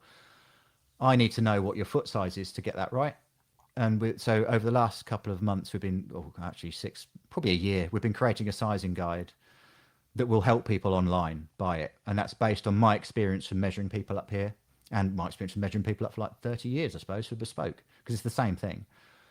And as I said earlier, we have different fittings of shoes and we just adapt them to suit to the foot. And that can mean all sorts of things. So and it's taken a long time to understand this, but the way the size guide is going to work, it'll be live in a week or so, I think, is draw around your foot, measure the length of it and the width of it. At the moment, what we do is ask people to do that, send an image of that in with a picture of their foot, and I can see if you've got a high instep or a high arch or a low instep or a hammer toe and all the other things that I've seen on feet before. And all I need is that visual, and I can be like, I've got the length, I know the length of your foot, I see the width, ask a few questions, which is what our team does, about like what you normally wear, if you have any issues with fit, because they're normally the people that will get in touch anyway. Because if you're buying off a shelf, it's generic, isn't it? It's just like you normally fit the best thing. Normally, if you've got a wide foot, you're buying the length based on the width. So you might have loads of space at the front of your toe. Then it's whether you have a high instep and if the laces sit too high, too far open, those sort of questions. It's not like, it doesn't take long. It takes 5 minutes to just respond back and forth. And once that's right, We then sculpt a shoe, adapt to last for that foot. So if we've got 3 different fittings, but if you're a wide fit at the front, doesn't mean you're a wide fit at the back. So we will often, especially if you're of an Asian foot, that is notoriously wider at the toe and narrower at the heel. So I need to adapt the patterns to suit that last. So they'll have a bit extra on the front of the last, and then I'll adapt the pattern so that the laces come closer together at the top. And it's just through years and years and years of doing it that I know then that fit will be correct for that person. And then the reason I do that and the reason I spend time doing that is because when they get it, they become a customer for life, and they can look at everything else they want. So many times people get a shoe that it fits, and they can even go, thanks, Chris, or get back in touch and say, it's really good. On the next pair, could I have a couple of mil here? Because the other thing that matters is taste. Some people want a wide fitting shoe. Some people like a really tight fitting shoe. I can get all that across from an email or a Zoom chat. And our sizing. That's a really nefarious plot you've got going there. I mean, making customers for life in that way. I mean, Yeah. seriously. Well, Good service. yeah, well-fitting exactly. shoes. It's weird, isn't it? It's weird. What you mean? I can buy a really And all nice by shoe using- that fits me, and then buy another one, so it helps you out and it helps me out. The world should be like that, shouldn't it? It's not. As I said earlier, it just ain't rocket science, but it's time consuming. It means that it costs a little bit. We don't charge any extra for that feature of like if your foot needs adapting, because once we have those adaptations, we take an image, all those images that you send in, the tracing of your foot goes round with the pair of shoes. So when it comes to Lee, that we heard about earlier, and he's pulling it on the last, he looks at that and goes, actually, that needs a bit more width attached here, or it needs a bit across the last, or it has a high instep, so it needs a bit here. He'll do that, knowing that has already been hand cut to fit those adjustments. And it's just making it, it's not like bespoke, like I've done bespoke, I can make one pair of shoes and it'll take a month. My problem with bespoke is that if I'm the one doing every job, I'm not as good as my machinists here that have been machining, doing the same thing for 40 years. I'm just not that good at machining. They should be doing that. And it's sort of mass. Yeah, you're not Sorry? specialised in anything. You're sort of multi-specialised, but Exactly, not really. yeah. But that's what bespoke is. Don't get me wrong. These people have great names and they make beautiful shoes and they spend a lot of time, especially getting stuff fitted to the last and back and forth. And you can see why it's thousands of pounds, because they do fit trials. I get all that. It's just I want it to be a little bit more mass market. If I was doing that, every shoe would have to be thousands of pounds, and I wouldn't be able to. We wouldn't grow like we are. I wouldn't be able to employ the people I can, because most of our orders are around the £300 mark, and that's where the growth is.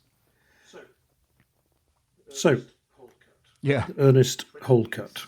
at the So moment, 20 weeks. Yeah, it doesn't take. Time to make? So long to make. Hours to make a pair is like 50. We're going to film it. A stop motion camera just set on a lasting pin where it goes and you see all the jobs that are involved in it.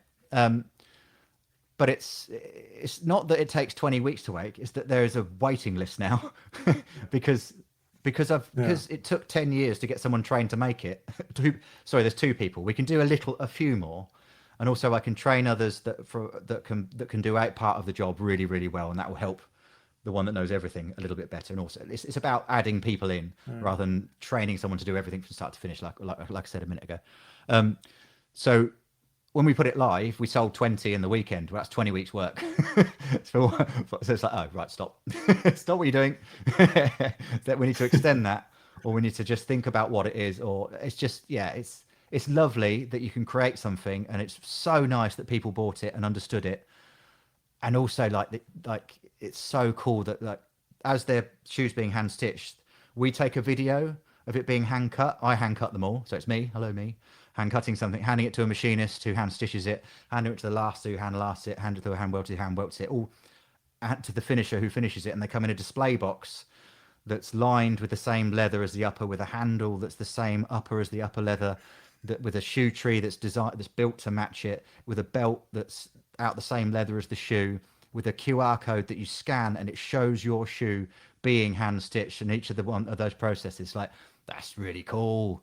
Everyone that's in part of that is so involved, and the customer that gets it hopefully will go, that's so amazing, I've got to show my friends this. Like, where else can you get that? That's how that's what goes through my head, is like, where else can that machinists get that kind of exposure and that kind of joy out of what they're creating, and the customer the same, knowing that it will fit. Normally those people that are ordering the £2,000 pair of sneakers, they've already bought a Halston, and the process when you buy that is we send you out a Halston which is on the same last. We work out your fit, send you out a fit trial first, and if that fits, then we go into the bespoke one or the hand welted one. So the process is order. It takes 20 weeks, but within that time you get a sample pair and you get like a little card holder with that's all branded and stuff. It's just at the same leather as the shoe we're going to cut the shoe out of. It's just like, yeah, when that was what happened when someone said make the best sneaker in the world. I was like, okay, but it's got to be this. The box cost me 400 quid. Hold my beer. That's how mad it is. It's lined in baby calf. It's mad, but it's just. Have you been surprised at the response? A bit overwhelmed by it, actually, just because I've trained someone to do it, and the way I tend to maneuver the factory about is I can't employ someone, train them in it, and then go, oh God, I hope I get orders on that. So they'll be trained whilst they're doing another job, so that if it does get orders, they can switch into it and I can get someone else to do their job, sort of move people around.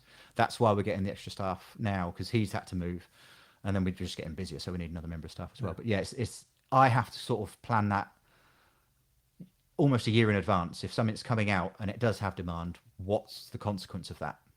And it does mean we employ more people, and that's really important for those people buying the shoe to know. That's equally important. What sort of guys are buying £2,000 sneakers? Yeah, people that appreciate what we're doing, for sure. So it will be a lot. Yeah. People that can afford it, obviously. Some will buy two. So we've got a waiting list at the moment. I don't know who will buy it. People, I don't know. Actually, I'd have to look at that. I think one architects quite like it. We've got a couple of architects. We've got a lord who came in to get fitted up. We've got all sorts of different people that buy it. But we have very different customers here. Really, people, everyone that's obviously made the effort to come here, normally they're on holiday. Normally they've seen us 3 years ago or something, and they're taking a family trip to the UK. And whilst their family are in London or something, they go, you just sort of call by.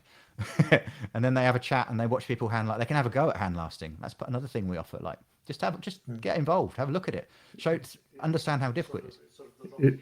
It's sort of the long game. It's taken them 3 years to sort of get the family holiday where they wanted it. Yeah. I need a family holiday and it needs to be in Northampton. Doesn't happen a right lot. I need a family holiday or I need to travel to the UK. We get all sorts. People travel specifically to come and see us now, which is lovely.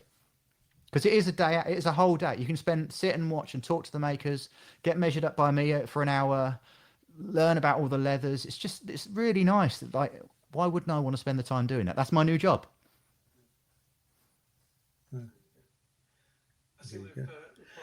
I see we've passed the 2 hour point now. So if you're still listening to this, well done. Is there anything we should have mentioned sort of in closing? In closing, thanks for listening. Sorry if I babbled on a bit. I hope you did listen, that I'm not just selling generic stuff, and that hopefully if you end up looking at our site and buying something, you know it's for a reason and it's for others as well as yourself.